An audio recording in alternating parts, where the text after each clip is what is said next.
શ્રદ્ધાલુતાં સાતિ જિનેન્દ્ર શાસને ધનાની પાત્રે શુભપત્યનારતમ કરોતિ પુણ્યાની સુસાધુ સેવનાત અતોપિતમ શ્રાવકમાહુરુત્તમં જીનો દેવ કૃપા ધર્મો દુર્વો યત્ર સાધવ શ્રાવકત્વાય કસ્તસ્મૈ ન શ્લાઘેતા વિબોધતી. જૈન શાસનના મહાન જ્યોતિર્ધર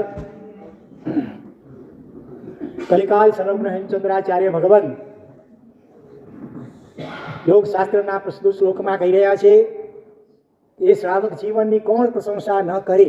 આવા મહાન આચાર્ય ભગવંત પણ શ્રાવકપણાની પ્રશંસા કરે છે. કેમ કે શ્રાવક જીવનમાં 3 એવા અનમોલ રત્નો, એવા અનમોલ સંસાર તારક તત્વો મળ્યા છે કે જેના કારણે બીજા મનુષ્યો કરતાં શ્રાવકપણું એ મુઠ્ઠી ઊંચેરું ગણાય. એવા કયા 3 તારક તત્વો મળ્યા છે? સુદેવ, સુગુરુ અને સુધર્મ. જ્ઞાન દર્શન ચારિત્ર તો એક સુધર્મના કેટલા પ્રકારમાં આવી જાય, અને રત્નત્રયી કહેવામાં આવે. જ્ઞાન દર્શન, સમ્યક દર્શન, સમ્યક જોડવાનું, સમ્યક દર્શન, જ્ઞાન ચારિત્ર, એને 3 રત્નો, રત્નત્રયી કહેવામાં આવે. સુદેવ, સુગુરુ અને સુધર્મ એને તત્વત્રયી, 3 તત્વો, સંસાર તારક એવા 3 તત્વો કહેવામાં આવે. જ્ઞાન દર્શન ચરિત્ર તો એના પેટા વિભાગમાં એટલે સુધર્મમાં આવી જાય. રત્નત્રયી અને તત્વત્રયી ભેળસેળ ન કરો. રત્નત્રયી પૂછવામાં આવે ત્યારે સમ્યક દર્શન, જ્ઞાન ચારિત્ર. તત્વત્રયી પૂછવામાં આવે સુદેવ, ગુરુ, ધર્મ. બરોબર? તો અબજો ગમે મનુષ્યો અથવા 29 આંકડા ટોટલ કહીએ તો મનુષ્યો હોય છે 18 દ્વીપમાં. એમાં લિમિટેડ સંખ્યામાં બહુ આ સુદેવ, ગુરુ, ધર્મ જેમને મળ્યા હોય એવા જૈનો હોય છે. તો આ 3 તત્વો એને આપણે સારી રીતે ઓળખવા જોઈએ અને એમના પ્રત્યે શક્ય એટલું ઊંચામાં ઊંચો અહોભાવ હૃદયમાં કેળવવો જોઈએ અને એમની નિયમિત રીતે ઉપાસના, આરાધના, ભક્તિ વગેરે કરવી જોઈએ. આ પાયો છે. આજે આપણે શ્રાવકના 12 વ્રતો એના વિશે સંક્ષેપમાં વિચાર કરવો છે. કારણ કે આવતીકાલે આપણે નાણ એટલે ચૌમુખ ભગવાન પધરાવી એમની સાક્ષીએ વિધિપૂર્વક 12 વ્રતોમાંથી યથાશક્તિ વ્રતો ગ્રહણ કરવાના છે. એટલે સંક્ષેપમાં આજે એના વિશે પહેલાં થોડું સમજી લઈએ. કોઈ પણ વ્રત પછી ચાહે શ્રાવકોના અણુવ્રતો વગેરે હોય કે સાધુના મહાવ્રતો વગેરે હોય એ ત્યારે જ મોક્ષદાયક બની શકે કે જ્યારે એના પાયામાં શું હોવું જોઈએ? સમ્યક દર્શન, એ સમ્યક્ત્વ. બરાબર? વ્રતો જે છે 12 વ્રતો એ જો 12 માળની બિલ્ડિંગ છે મોટી. કોઈ પણ બિલ્ડિંગ, મોટી ઇમારત ચણવી હોય કે મહેલ ચણવો હોય તો પાયો જેટલો મજબૂત હોય એટલી ઇમારત બરાબર વધુ સમય ટકી શકે. તો 12 વ્રત કે 5 મહાવ્રત એનો પાયો છે સમ્યક દર્શન. સમ્યક દર્શન એટલે 2 રીતે એની વ્યાખ્યા થાય. નિશ્ચય નથી સમ્યક દર્શન એટલે હું શરીર આદિ નથી પણ શુદ્ધ આત્મા છું, એની અનુભૂતિપૂર્વકની દ્રઢ શ્રદ્ધા અને રુચિ, એ નિશ્ચય અથવા પારમાર્થિક સમ્યક દર્શન કહેવાય. પણ એનો પણ કારણ અથવા પાયો અથવા એનો ઉપાય છે વ્યવહાર સમ્યક દર્શનની નિર્મળતા. એટલે કે સુદેવ, સુગુરુ અને સુધર્મ પ્રત્યે ઊંચામાં ઊંચો અહોભાવ, સમર્પણ ભાવ અને એની ઉપાસના, આરાધના. તો સુદેવ તત્વમાં અરિહંત પરમાત્મા, સર્વદોષ રહિત અને સર્વગુણ સંપન્ન, સર્વજ્ઞ, સર્વદર્શી એવા હરિહંત પરમાત્મા અને સિદ્ધ પરમાત્મા. એને એટલે કે એક શરીરધારી સાકાર પરમાત્મા, બીજા અશરીરી નિરાકાર પરમાત્મા. તો એ બેને હું સુદેવ, સંસાર તારક એવા સુદેવ તત્વ. અહીંયા દેવ એટલે સ્વર્ગના દેવલોકના દેવ નહીં, અહીંયા દેવથી દેવાધિદેવ અથવા પરમાત્મા અથવા ભગવાન તરીકે હું અરિહંત અને સિદ્ધની ઉપાસના કરીશ. બાકી બીજા જે સ્વર્ગમાં રહેતા દેવદેવીઓ, ઇન્દ્ર વગેરે છે એમના પ્રત્યે માધ્યસ્થ ભાવ, ટીકા નિંદા કોઈની નહીં, પરંતુ પરમાત્માને જ સંસાર તારીખ તરીકે સ્વીકારી એની હું યથાશક્તિ સારામાં સારી ઉપાસના કરી. પછી સુદેવ અને સુગુરુ. સુગુરુ તત્વ તરીકે એ અરિહંત પરમાત્માની આજ્ઞા પ્રમાણે કંચન કામિનીના જે ત્યાગી હોય, પંચ મહારત્ના ધારણ કરનાર હોય, સંસાર ત્યાગી હોય એવા સાધુ સાધ્વી ભગવંતો આત્મલક્ષી જીવન જીવી રહ્યા હોય એવા આચાર્ય ઉપાધ્યાય સાધુ સાધ્વી ભગવંતો એમને હું સુગુરુ તત્વ તરીકે સ્વીકારું છું અને યથાશક્તિ સારામાં સારી એનો વિનય, વૈયાવત, ભક્તિ, આજ્ઞા પાલન વગેરે કરવા માટે હું પ્રયત્નશીલ રહીશ. બરોબર. એ સિવાય દુનિયામાં ઘણા બીજા બાવા પીરો ફકીરો સંન્યાસીઓ વગેરે હોય, એમના પ્રત્યે હું માધ્યસ્થ ભાવ ધારણ કરું છું. સંસાર તારક તરીકે તો આ સુગુરુ તત્વમાં આવતા આચાર્ય ઉપાધ્યાય સાધુ સાધી ભગવંતો એને જ સંસાર તારક તરીકે સ્વીકારીશ. હા, એમાં કોઈ ઘરે ઓછીતો કોઈ બાવો કોઈ સંન્યાસી આવે અને ભિક્ષા માગે તો એમાં બાધ નથી, પણ એક ભક્તિપૂર્વક અપાય, એક ઔચિત્યની દ્રષ્ટિએ અપાય, બેમાં ફરક હોય છે. ભક્તિપૂર્વક તો ગુરુ તત્વમાં જે આવે છે એમને હું ભક્તિપૂર્વક બધું કરીશ, એની ભક્તિ વગેરે. અને તે સિવાય સામે ચાલીને ક્યાં જવું નહીં, કોઈ ઘરે આવી ચડે અન્ય કોઈ અને એમાં ઔચિત્ય પાલન તરીકે આપવું પડે તો એની આમાં જૈણા છે. બરોબર.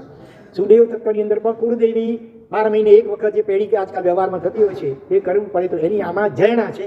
એમાં એની પ્રતિજ્ઞા અથવા તો નિષેધ કે બાદ જેવું નથી. પણ એટલું ખ્યાલમાં રાખવાનું કે ભગવાનની તોલે કોઈ ના આવે. પછી કુળદેવી હોય કે ચાહે આપણા ભગવાનના લક્ષ્મી કે શાસન દેવદેવીઓ વગેરે હોય, વધારે કરતાં પરમાત્મા એ જ આપણા જીવનમાં કેન્દ્ર સ્થાને રહેવા જોઈએ. એ ખાસ લક્ષ્ય રાખવાનો. આજે અજ્ઞાન દશામાં ઘણીવાર કુળદેવીના આજકાલ મંદિરો પણ એ ઊંચા જાણે દેરાસર હોય મોટું, એના જેવા ક્યાંક બનવા લાગી ગયા છે. તો એ બરોબર નથી. બરોબર. અને સુધર્મ તરીકે આર્યન પરમાત્માએ બતાવેલો કેવલી પ્રરૂપિત અહિંસામય દયામય જેવો જે જૈન ધર્મ, એને હું સંસાર તારક સુધર્મ તરીકે સ્વીકારું છું. બરોબર. અને એમના તીર્થો વગેરે અને આ જ્ઞાન દર્શન ચારિત્ર વગેરે એની યથાશક્તિ હું આરાધના કરીશ. બરોબર.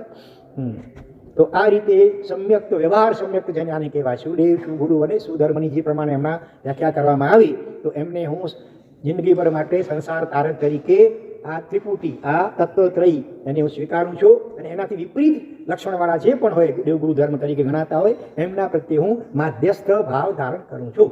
આ જાતની પ્રતિજ્ઞા સમ્યક દર્શનની પાયામાં એ ઉચરાવવામાં આવશે. બરોબર. એમાં કંઈ કોઈને હજી પૂછવું છે? કાંઈ પૂછવું હોય તો અત્યારે પૂછી લો. સમય મર્યાદિત છે, સમજવાનું ઘણું છે, એટલે વિસ્તાર અત્યારે લાંબો નથી કરતો. તમારામાંથી કોઈને પણ પ્રશ્ન પૂછવો હોય એના અનુસંધાનમાં તો પૂછી શકો છો. પણ આ તો સમ્યક્ત્વનો સંકલ્પ દરેકે લેવા, દરેક વ્રતાર્થીઓ લેવાનું હોય. કદાચ વ્રતાર્થી વ્રત ન પડી શકતા હોય ને તો પણ દરેક જૈન માત્રમાં આ સમ્યક દર્શનનો જે છે સંકલ્પ એ તો હોવો જ જોઈએ. અને હવે આપણે આગળ વધીએ. હવે આની અંદર આ જે પાનાઓ છે એની અંદર આ સમ્યક દર્શનને લગતા, સુદેવ ગુરુ ધર્મની આરાધનાને લગતા 11 જેટલા નિયમો અથવા કલમો આપેલી છે. એમાંથી તમારી શક્તિ ભાવના પ્રમાણે તમે એમાં નિશાની કરતા આવજો. જે તમારે પાલન કરવાનું હોય ત્યાં રાઈટ એ રીતે નિશાની કરતા આવજો. અને મુખ્યત્વે તો જિંદગીભર માટે આ તો લેવા યોગ્ય છે. અને છતાં જે વ્રતો હોય બીજા એ કદાચ 5 વર્ષ 10 વર્ષ 2 વર્ષ વગેરે માટે લેવું હોય તો લઈ શકશો. તો એને બાજુમાં લખવાનું કે આ નિયમ હું જિંદગીભરમાં યાવત જીવ માટે લઉં છું, અથવા આ નિયમ 5 વર્ષ કે 2 વર્ષ વગેરે માટે લઉં છું. બરોબર. એ પ્રમાણે અહીંયા ખાના બાજુમાં આપેલા છે પોસ્ટર, એમાં લખવાનું. ત્યાર પછી હવે પહેલું શ્રાવકના જે 12 વ્રતો છે એને 3 વિભાગમાં વર્ગીકરણ કરવામાં આવે છે. 3 વિભાગ કયા કયા? 5 + 3 + 4. 5માં શું આવે? 5 અણુ વ્રત આવે. અણુ એટલે નાના, સાધુ સાધ્વીના મહાવ્રતો, મહા એટલે મોટા. બરોબર. પછી 3માં શું આવશે? 3 ગુણ વ્રત અને 4 શિક્ષા વ્રત. એ રીતે આવશે. એનો અર્થ આપણે તે અવસરે પછી વિચારીશું. તો અત્યારે પહેલા વિભાગમાં 5 અણુ વ્રતો આવે છે. તો એમાં પણ સૌથી પહેલું અણુ વ્રત કયું છે? પ્રાણાતિપાત. બરોબર. પહેલું અણુ વ્રત કયું છે? પ્રાણાતિપાત. કેમ બધા મૌન છો? આજે મૌન એકાદશી છે. પહેલું અણુ વ્રત કયું છે ભાઈ? એટલે કે સ્થૂળ પ્રાણાતિપાત વ્રત. એમ હા, એમાં વીરમણ જોડો. ખાલી તમે પ્રાણાતિપાત કહેશો તો પ્રાણાતિપાતનો અર્થ હિંસા, એનાથી વીરમણ એટલે અટકવું, વિરામ એટલે અટકવું. પણ સંપૂર્ણ હિંસાથી અટકી શકશો નહીં ગ્રસ્ત જીવનમાં. એટલા માટે એની જેટલું શક્ય હોય એ પ્રમાણે એટલે સ્થૂળ કહ્યું. સ્થૂળ એટલે મોટી હિંસા નહીં કરવાની. એકેન્દ્રિયોની જો થતી હોય વિરાધના એની જયના રાખી, એના ત્યાગની પ્રતિજ્ઞા શ્રાવક અથવા ગ્રસ્ત લઈ શકે નહીં. એટલે પહેલું અણુવ્રત છે સ્થૂલ પ્રાણાતિપાત વીરમણ વ્રત. એમ પૂછવામાં આવે 18 પાપસ્થાનકમાં પહેલું પાપસ્થાનક કયું? તો પ્રાણાતિપાત વીરમણ વ્રત એમ કહેવાય. પાપસ્થાનકમાં ત્યાં પ્રાણાતિપાત પહેલું પાપસ્થાનક કયું? પ્રાણાતિપાત. અને પહેલું અણુવ્રત કયું? તો કે સ્થૂળ પ્રાણાતિપાત વીરમણ વ્રત. વ્રત એટલે નિયમપૂર્વક, પ્રતિજ્ઞાપૂર્વક મોટી હિંસાના ત્યાગનો ત્યાગ. બરોબર. એના વીરમણ એટલે વિરમવું, ટુ સ્ટોપ, અટકી જવું. તો મોટી હિંસામાં શું આવે? ત્રસ જીવો. જીવોના મુખ્ય 2 પ્રકાર, ત્રસ અને સ્થાવર. સ્થાવર એટલે એક જગ્યાએ સ્થિર હોય, પોતાની ઈચ્છા પ્રમાણે હાલી ચાલી શકે નહીં. ઈચ્છા જેવું એમને મન પણ હોય પાછું. તો એવા જીવોના 5 પ્રકાર. કયા 5 પ્રકાર આવી? સ્થાવરો 5 કયા કયા? પૃથ્વી કાય, અપ કાય, દેવ કાય, વાયુ કાય અને વનસ્પતિ કાય. આ દરેક જીવ સ્વરૂપે છે. પૃથ્વી જેની કાયા, કાયા એટલે શરીર, દેખાતી અનેક પ્રકાર હોય, ભલે રેતી હોય, કાંકરી માટી હોય, માટીના રંગબેરંગી અનેક પ્રકાર હોય, મીઠું હોય, તે સિવાય કે બધી ધાતુઓ બધી આવી જાય, ખાંડમાં હોય ત્યારે સચિત હોય. પૃથ્વી કાય. અપ કાય એટલે અપ એટલે પાણી, અંગ્રેજીમાં અપ એટલે ઉપર, સંસ્કૃતમાં અપ એટલે પાણી. પાણી જેની કાયા એટલે શરીર છે. એટલે ગાળેલું પાણી, ડિસ્ટિલ્ડ વોટર બિલકુલ જ્યારે કહેવાય ને, એ પણ અસંખ્ય જીવમય છે. એમાં 10 જીવો કદાચ ન હોય હાલતા ચાલતા બે ઇન્દ્રિયાળી, પણ પાણી પોતે એક ટીપું છે ને, એમાં અસંખ્ય અપકાયના શરીરોનો સમૂહ છે એક ટીપું પર. એક શરીર એટલે બહુ સુખ નાનું હોય, અને એમાં દરેક શરીરમાં એક જીવ, એક ટીપામાં અસંખ્ય શરીરો અને અસંખ્ય અપકાયના જીવો હોય છે. પૃથ્વી, અપ, દેવ, અગ્નિ, એ પણ વીજળી છે, આકાશની વીજળી, આજકાલ જે નિર્મિત થાય છે એ વીજળી, પછી અગ્નિ અંગા કણિયા, જ્વાળા, ઉલ્કાપાત આકાશમાંથી થાય, આવા અનેક પ્રકારો દેવકાય અથવા તો અગ્નિકાયના છે. અગ્નિ એ જ જેની કાયા એટલે શરીર છે. એ જીવોનું શરીર જેવું ગરમ છે, બરાબર. પછી આવે વાયુકાય, હવા, વિવિધ પ્રકારની હવા, વંટોળીઓ હોય વગેરે, એ સામાન્ય હવા હોય. તો એ વાયુ એટલે પવન, એ જ જેનું શરીર છે. તો આટલા પવનમાં અસંખ્ય વાયુકાયના જીવો, અગ્નિના એક કણિયામાં પણ અસંખ્ય અગ્નિકાય કે દેવકાયના જીવો હોય. અને વનસ્પતિકાય, એના પાછા 2 પ્રકાર પડશે. પ્રત્યેક વનસ્પતિકાય અને સાધારણ વનસ્પતિકાય. એક શરીરમાં એક જીવ આત્મા હોય એને પ્રત્યેક વનસ્પતિકાય કહેવાય. જેમ કે દરેક ફળ, ફૂલ, બીજ, છાલ, ડાળી, થળ, મૂળ, દરેકમાં સ્વતંત્ર જીવ, એ પ્રત્યેક વનસ્પતિકાય. અને જેમાં એક સૂક્ષ્મતમ શરીરમાં અનંત આત્માઓ એકી સાથે જન્મે, જીવે, મરે, એને સાધારણ વનસ્પતિકાય અથવા એને નિગોડ પણ કહેવામાં આવે છે, બરોબર. અનંતકાય પણ કહેવામાં આવે છે, અનંત આત્માઓનું એક શરીર. તો આમાં શ્રાવક જીવનમાં, ગ્રસ્ત જીવનમાં આ પૃથ્વી, પાણી, વાયુ, અગ્નિ અને આ વનસ્પતિ, એના જીવોની હિંસા કરવી નહીં, એવી પ્રતિજ્ઞાનું પાલન શક્ય નથી. ડગલે પગલે આ જીવોનું કચરગાણ વળતો જ હોય છે. એટલે એના ત્યાગની પ્રતિજ્ઞા નહીં આપવામાં આવે તમને, પણ એમાં ઝેણા પાડવી, બને એટલું એનો ઉપયોગ ઓછામાં ઓછો કેમ થાય એ રીતે લક્ષ્ય રાખવાનું. કે પાણીની બાલટી ભરાઈ ગઈ હોય તો એ તમારો નળ ચાલુ જ પડ્યો હોય, પાણી બધું ઓવરફ્લો થઈને ગટરમાં જતું હોય, તો એ બરાબર ના કહેવાય. તમે બહુ ગરમી છે, સહન નથી થતું ને પંખો ચાલુ કર્યો, પણ પછી થોડીક વાર થઈને કોઈ કે બોલાયા, તમે ત્યાંથી ઉઠીને ચાલ્યા ગયા, અને આ બાજુ પંખો એમને એમ ચાલુ પડ્યો હોય, તો એ બરાબર કહેવાય નહીં.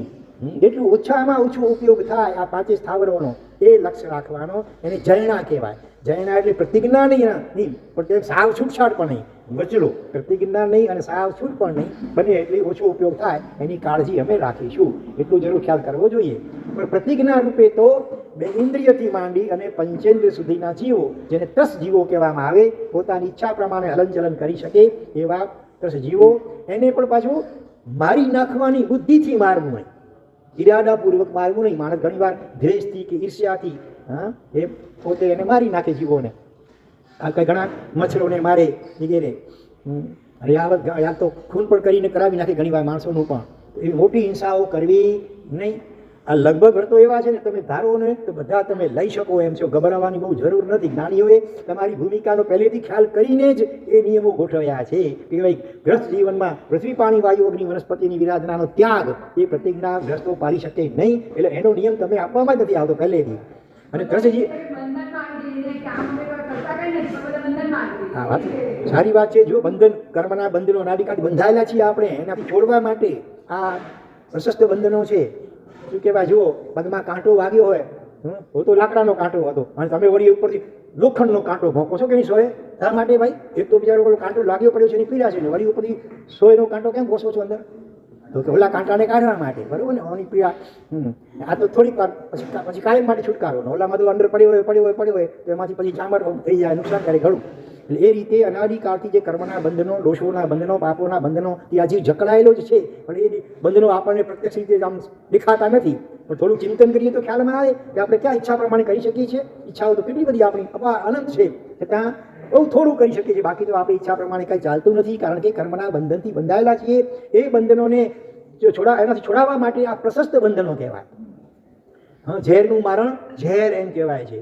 કોઈ ગુંડો હોય, તમે હેરાન કરતો હોય, તમારી તાકાતથી તમે સીધો એની સાથે ફાઇટ કરો, તો વળી બીજા કોઈ ગુંડોનો સારો તમે ઘણી વાર લેવો પડે કે નહીં ભાઈ? એના કરતાં જરા માથા ભારે હોય તે. એવી રીતે આ કર્મો પાપો દોષો એનાથી આપણે બધા બંધાયેલા જ છીએ અનાદિકાળથી. એનાથી છૂટવા માટે જ્ઞાની ભગવંતોએ આ પ્રશસ્ત બંધનો આપણને બતાવ્યા છે. આ વાત પણ સમજી લેવા જોઈએ છે. બાધા ઘણા કે બંધન છે. હા, બંધન વગર તો દુનિયામાં કંઈ ચાલતું નથી. તમે ગાડી લો ને બ્રેક ન હોય તો લેશો? ગમે એટલી રૂડી રૂપાળી ગાડી હોય, ભલે આમ લેટેસ્ટ એકદમ મોડેલ હોય, પણ કે એનું બ્રેક ફેલ છે તો ચાલે? જેટલું રિપેર પણ કરાવો, બ્રેક તો નાખવો જ જોઈએ, નહીં તો એક્સિડન્ટ થઈ જાય. જળ એવા વસ્તુઓમાં પણ બંધન જોઈએ છે. બળદ હોય અને અંદરમાં નાથ પરોવેલી ન હોય તો પછી ગાડામાં જોતો જવો, ચાલશે સરખું? નહીં ચાલે. દરેક ચીજમાં બંધન. હાથી હોય અને માવત પાસે અંકુશ ન હોય તો ગાડો થઈ જાય, હાથુની ક્યારેક નુકસાન કરી નાખે. નદી હોય અને એના કાંઠા બેર ન હોય તો ચાલે? દુકાન હોય અને દરવાજો જ ન હોય ને શટર પણ ન હોય તો ચાલે? એટલે વ્યવહારમાં ડગલે પગલે બંધન જરૂરી છે. લગ્ન કરશો ત્યારે શું બંધન બાંધતા એકબીજા સાથે? પાણી ગ્રહણ કરો છો અને જિંદગીભરની પ્રતિજ્ઞા લેવો છો, ત્યાં અગ્નિની સાક્ષીએ અને બધા સમાજની સાક્ષીએ. ત્યાં બંધન ન હોય તો ચાલશે? ગમે ત્યાં જઈ શકે ચાલશે? બધું નહીં ચાલે ને. એટલે આ બધા બંધનો જરૂરી છે. આજે મિનિસ્ટરો પણ પ્રતિજ્ઞા લે છે, બોલો ને. રાષ્ટ્રપતિ હોય કે વડાપ્રધાન હોય, એને પણ હજારોની સામે, આખા દેશની સામે નિયમ લેવું પડે કે નહીં, કે ભાઈ હું આ દેશના બંધારણને બરાબર વફાદાર રહીશ અને દેશની કોઈ ગુપ્ત વાતો હું બધાની સાથે શેર કરીશ નહીં. આવા પ્રતિજ્ઞા ભલભલા મિનિસ્ટરોને ફરજિયાત લેવી જ પડે. એટલે આ બધું જે કાંઈ નિયમો વ્રતો પચકાણ છે આપણા આત્માના હિત માટે જ્ઞાનીઓ ગોઠવેલા છે. એટલે આવા ઉત્તર્કો કુવિકલ્પો કરી અને જ્ઞાનીઓની વાતનું ખંડન કરવું જોઈએ નહીં. ઉલટું અનેક નિયમ લેવાથી તો અનેક ઘણા લાભ થયા. કુંભારના માથાની ટાલનું દર્શન કર્યા વિના મારે કાંઈ ખાવું પીવું નહીં, બરોબર ને? એવી પ્રતિજ્ઞા લીધી. તમે જાણો છો લગભગ બધા દ્રષ્ટાંત, એમાંથી એને લાભ થઈ ગયો. સોનામાનો ચડું એટલે કુંભાર પાસેથી મળી ગયો અડધો. ઘણા દ્રષ્ટાંતો છે, પણ આપણી પાસે સમય મર્યાદિત છે, એનો હવે વિસ્તાર નથી કરતા. ટૂંકમાં સમજી ગયા બરાબર? વ્રતો તો બહુમાનપૂર્વક લેવાના હોય, કંઈ મરીને નહીં, સમજણપૂર્વક હોંશે આ બંધનનો સ્વીકાર લે. વ્રતો નિયમો લેવાના હોય. પછી તો શૂલ પ્રાણાતિપાત જાણી કરીને કોઈ જીવને મારતા જ નથી, કોઈ બી આટલા માટે બેઠા છે. એટલે એ જ કહું છું કે લગભગ બધા વ્રતો એવા છે કે તમે બધા ધારો તે લઈ શકો. ભલે આમાં ફરજિયાત જેવું નથી કે ભાઈ 12 લેવા, 11 લો, 10 લ્યો, 9 લ્યો, 8 લ્યો. છેવટે એક લાખથી સાવ પાણીમાં નહીં બેસી જાઉં. બનતા સુધી મિનિમમ 5નો ભાવ રાખો. તમે અત્યારે સમજશો ને ખ્યાલમાં આવશે કે આ તો આપણે કર્યું, આ કરી શકીએ, આ કરી શકીએ, આ કરી શકીએ. એમ એટલું તમે કરી શકો એ વ્રત, તે વ્રતમાં એટલું તમે સ્વીકારો. આમાં ઘણા પેટા કલમો પણ મૂકેલી છે, એમાંથી જેટલું તમારે શક્ય હોય એટલું તમે અત્યારે ગ્રહણ કરી શકો. તો બે ઇન્દ્રિયથી માંડીને પંચેન્દ્રિય સુધીના જીવને મારી નાખવાની બુદ્ધિ વાણી અજાણતા કોઈ પગ નીચે આવી ગયો જીવ, એમાં તમારી પ્રતિજ્ઞા ભંગનો દોષ લાગતો નથી. તે સિવાય આમાં આરંભ સમારંભમાં પણ જૈણા છે. મકાન બાંધવું હોય, બીજું કાંઈ બાંધકામ વગેરે કરવું હોય ગ્રસ્ત જીવનમાં, એમાં જે કાંઈ ત્રસ્તીઓની પણ વિરાધના અનિવાર્યપણે થઈ જતી હોય છે, એની પણ જૈણા છે. એમાં પણ પ્રતિજ્ઞા એની નથી, બરાબર? આરંભ સમારંભમાં જૈણા. ખેતીવાડી ધારો કોઈ કરતા હોય ને એમાં પણ ત્રસ્તીઓની પણ વિરાધના થતી હોય, એની પણ આમાં જૈણા છે, પ્રતિજ્ઞા નથી. એટલે હાલતા ચાલતા 10 જીવોને મારી નાખવાની બુદ્ધિથી હારવાની, આરંભ સમારંભમાં મરી જાય એની પણ જૈણા. ઉપરાંતમાં કોઈને સુધારવાની બુદ્ધિથી તમે કંઈક શિક્ષા કરવા ગયા, તમારો છોકરો હોય નોકરચાક અથવા તો કોઈ પશુ હોય, ધારો કે બહુ તોફાની છે, તો તમે એની શિક્ષા કરવા માટે થોડું મેથી પાક ચખાડવા ગયા અને એમાં એને ક્યાંક મર્મ સ્થાને લાગી ગયો અને એને કારણે ઓલો જીવ સામે મરી પણ ગયો, તો એ તમારી પ્રતિજ્ઞા ભંગનો દોષ લાગશે નહીં. કારણ કે તમારો ઈરાદો એને મારી નાખવાનો હતો, માત્ર સુધારવાનો હતો. થોડુંક મેથી પાક ચખાડવાનો હતો, પણ એલો આમ કરવા ગયો ને એમાં મર્મ સ્થાને લાગી ગયું અને કદાચ મૃત્યુ થઈ ગયું, તો પણ ત્યાં તમારી પ્રતિજ્ઞા ભંગનો દોષ લાગતો નથી, બરોબર?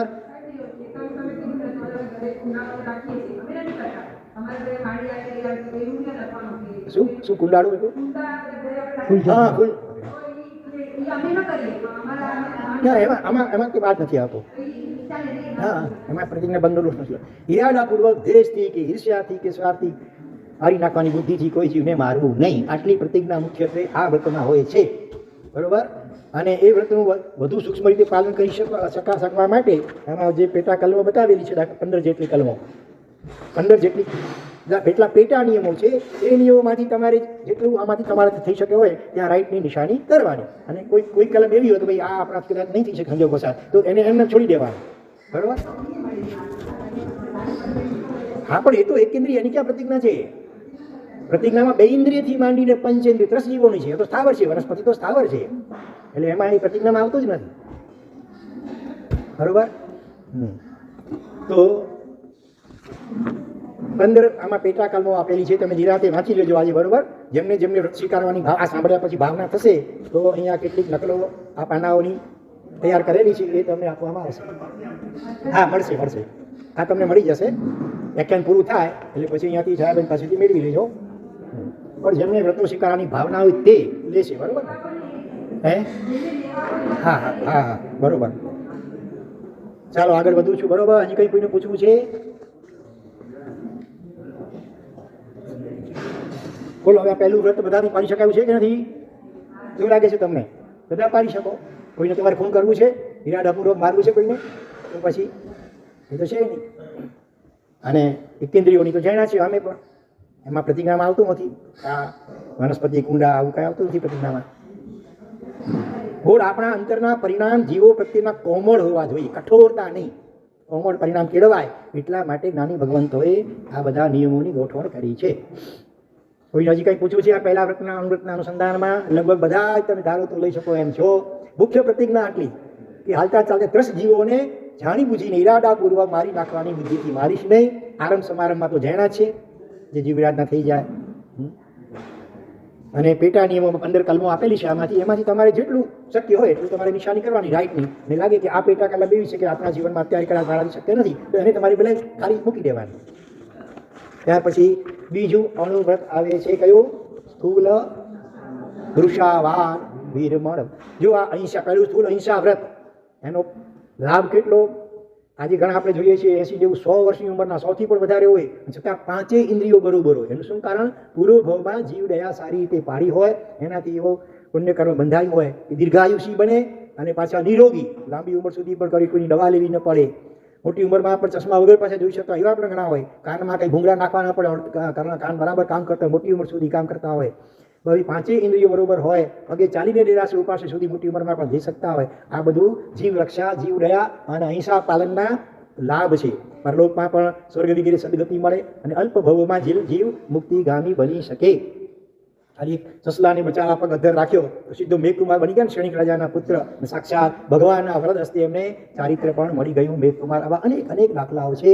અને જે નાની ઉંમરમાં ઘણા આપણે જોઈએ છીએ લકવા લાગુ પડી જાય, બ્લડ કેન્સર, તાજા જન્મેલા બાળકને માતા પિતાને કાંઈ નહીં હોય પાછું શરીરમાં, અને છતાં બાળકને નાની ઉંમરમાં પેરેલિસિસ અને આ બ્લડ કેન્સર વગેરે. એનું શું કારણ? પૂર્વ ભાવમાં ચિકાર જીવ હિંસા બિંદાસ્તપણે કરી હોય, બેફામપણે કરી હોય, એનાથી જે અસાતા વેદનીય વગેરે કરવા બંધાયેલા હોય, એના દુષ્પરિણામ સ્વરૂપે આવી રીતે નાની ઉંમરથી જ જીવ બિચારો જિંદગીભર રોગથી પીડાયા કરે, બરોબર.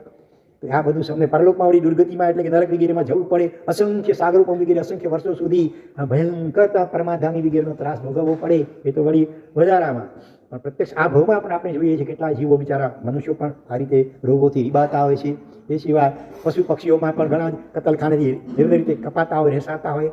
પૂર્વ ભાવમાં એ લોકોએ આવી રીતે કતલ વગેરે કરી હોય, એનાથી જે કર્મ બંધાયું એના પરિણામ સ્વરૂપે આ ભાવમાં એમને કતલખાને જવું પડે. તો આપણે કોઈ દુઃખને ઈચ્છતા નથી, આપણને કોઈ મારે તો ગમતું નથી, તો આપણું કર્તવ્ય છે કોઈના મૃત્યુમાં બની જાય સુધી આપણે નિમિત્ત ન બનીએ. પણ શરીર છે આપણું ત્યાં સુધી સંપૂર્ણ અહિંસક બની શકે એમ નથી, પણ બને એટલી હિંસા ઓછી કેમ થાય આપણા જીવનમાં, એ લક્ષ્ય તો આપણે દરેકે જરૂર રાખવું જ જોઈએ. હવે આવે છે બીજું સ્થૂલ વૃષાવાદ વીરમણ વ્રત. વૃષા એટલે ખોટું, વૃષાવાદ, વાદ એટલે બોલવું, ખોટું બોલવું. એ ઓલું આવે પાપસ્થાનકમાં આવે, બરાબર. બીજું વૃષાવાદ, એનાથી વીરમણ એટલે વિરામ, અટકવું. અને એ પાછું વ્રત એટલે પ્રતિજ્ઞા, નિયમપૂર્વક ખોટું બોલવાથી અટકવું, એને કહેવાય બીજું સ્થૂલ વૃષાવાદ વીરમણ વ્રત. હવે સંપૂર્ણ વૃષાવાદથી તો કોણ અટકી શકે? સાધુ 5 મહાવ્રત સ્વીકારે, એ મનથી, વચનથી કે કાયાથી, સૂક્ષ્મ કે બાંડર, કોઈ પણ પ્રકારનું ખોટું પોતે બોલવું નહીં, કોઈના દ્વારા બોલાવરાવવું નહીં.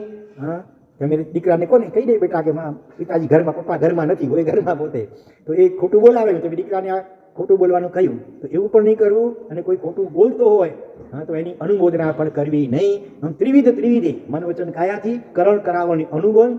3-9 કોટીએ એ અસત્ય ત્યાગની પ્રતિજ્ઞા. એ તો સંયમી સાધુ સાદી ભગવંતો પાડી શકે. ગ્રસ્ત જીવનમાં એટલું બધું શક્ય નથી હોતું. એટલા માટે જ્ઞાની ભગવંતોએ તમારી ભૂમિકાનો ખ્યાલ કરી પહેલેથી જ મર્યાદા બાંધી કે 5 મોટા જૂઠા નહીં બોલવા. સૂક્ષ્મની છૂટ નહીં, પણ જેણા બની ત્યાં સુધી નાનું પણ જૂઠ ન બોલવું. એપ્રિલ ફૂલ પણ ન મજાક મસ્કરીમાં પણ બની ત્યાં સુધી જૂઠું ન બોલવું. છતાં પ્રતિજ્ઞા એની અત્યારે તમને આપવામાં નહીં આવે. પ્રતિજ્ઞા તો ફક્ત 5 પ્રકારના મોટા જુઠ્ઠાણા ન બોલવું એવા પ્રકારની પ્રતિજ્ઞા આપવામાં આવશે. મુખ્યત્વે એમાં પણ કરણ અનુમોદનાની પણ પ્રતિજ્ઞા આપવામાં આવશે નહીં. કરવું નહીં, કરાવવું નહીં, બસ. તો 5 મોટા જુઠ્ઠાણામાં શું શું આવે? કન્નાલીએ, ગોવાલીએ, ભૂમાલીએ, નાસાવહારે અને કૂળ સખી. જે તમારા 12 રત્ન અતિચારોમાં આવે છે ને, આ 5 મોટકા કૂળા એટલે ખોટું. આપણને કાજે, પરને કાજે અને ધર્મને કાજે મૂકી. ધર્મની રક્ષા માટે ક્વચિત ખોટું બોલવું પડે એની આમાં જયણા છે, એમાં એની પ્રતિજ્ઞા આપવામાં આવતી નથી. પોતાના સ્વાર્થને ખાતર આ 5 મોટા જૂઠાણા બોલવાની, જેથી કરીને સામી વ્યક્તિને મોટું નુકસાન થાય. આપણે ખોટું બોલવાથી આપણો કદાચ બચાવ થાય, પણ સામે સામી વ્યક્તિને મોટું નુકસાન થાય અને પરસ્પર એકબીજામાંથી વિશ્વાસ ઉઠી જાય.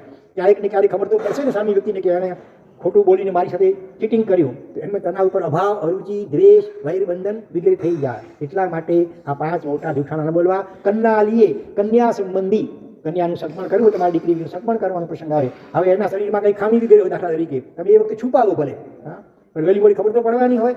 તો એ વખતે પછી વિશ્વાસ ઉઠી જાય, છોકરીને મારપીટ કરવામાં આવે, પાછી તમને પેરે મૂકી દેવામાં આવે, આવું બધું થાય. એટલામાં જેવું હોય તેવું કહી દેવાનું, બરોબર? કે ભાઈ બીજું બધું બરાબર છે, જરા પગમાં, જરા હાથમાં આ તકલીફ છે, એવું જે હોય, કોઈક તકલીફ દેખાતી એવી હોય, કોઈ ન દેખાતી એવી, તો પણ જેવું હોય અગાઉથી ખુલાસો કરી દેવો, જેથી કરીને પાછળથી મન દુઃખ વગેરે થાય નહીં. શરીરમાં ક્યાંય ડાઘ છે, પીઠમાં કે ક્યાંક કોઢનો કે, હા, અને તમે અત્યારે નહીં ખબર તો પડવાની, એટલે પછી એના ઉપર દ્વેષ થઈ જાય, અભાવ થઈ જાય. એટલે એવું મોટું ખોટું બોલવું નહીં. કન્નાલીએ, કન્યા, અહીંયા કન્યા ઉપલક્ષણ છે, એટલે કે 2 પગા કોઈ પણ મનુષ્ય વિશે. પછી એ સમજો નોકર ચાકર વગેરે હોય તો એના માટે પણ હોય. તમારો દીકરો હોય એનું સગપણ કરવું. કન્યા એટલે ખાલી કન્યા જ દેવાની, દીકરાનું સગપણ એમાં પણ કંઈ ખામી હોય તો પછી સામા પક્ષને કહી દેવાનું, ભાઈ બાકી બધું બરાબર છે, પછી આ છે. એટલે છેતરપિંડી કરવી નહીં. અને એવી છેતરપિંડી કરશો કદાચ તમે તો છોકરા પક્ષવાળા જરા બળવાન હોય, બરાબર ને? ધર્મ સત્તા તો બનતા બધો ન્યાય છે, એ આ ભાવમાં નહીં તો છેવટે ભગવાન કરવા તમને એવી પરિસ્થિતિમાંથી પસાર થવું પડશે. એના કરતાં નિખાલસ બનવું, જેવું હોય તેવું કહેવું.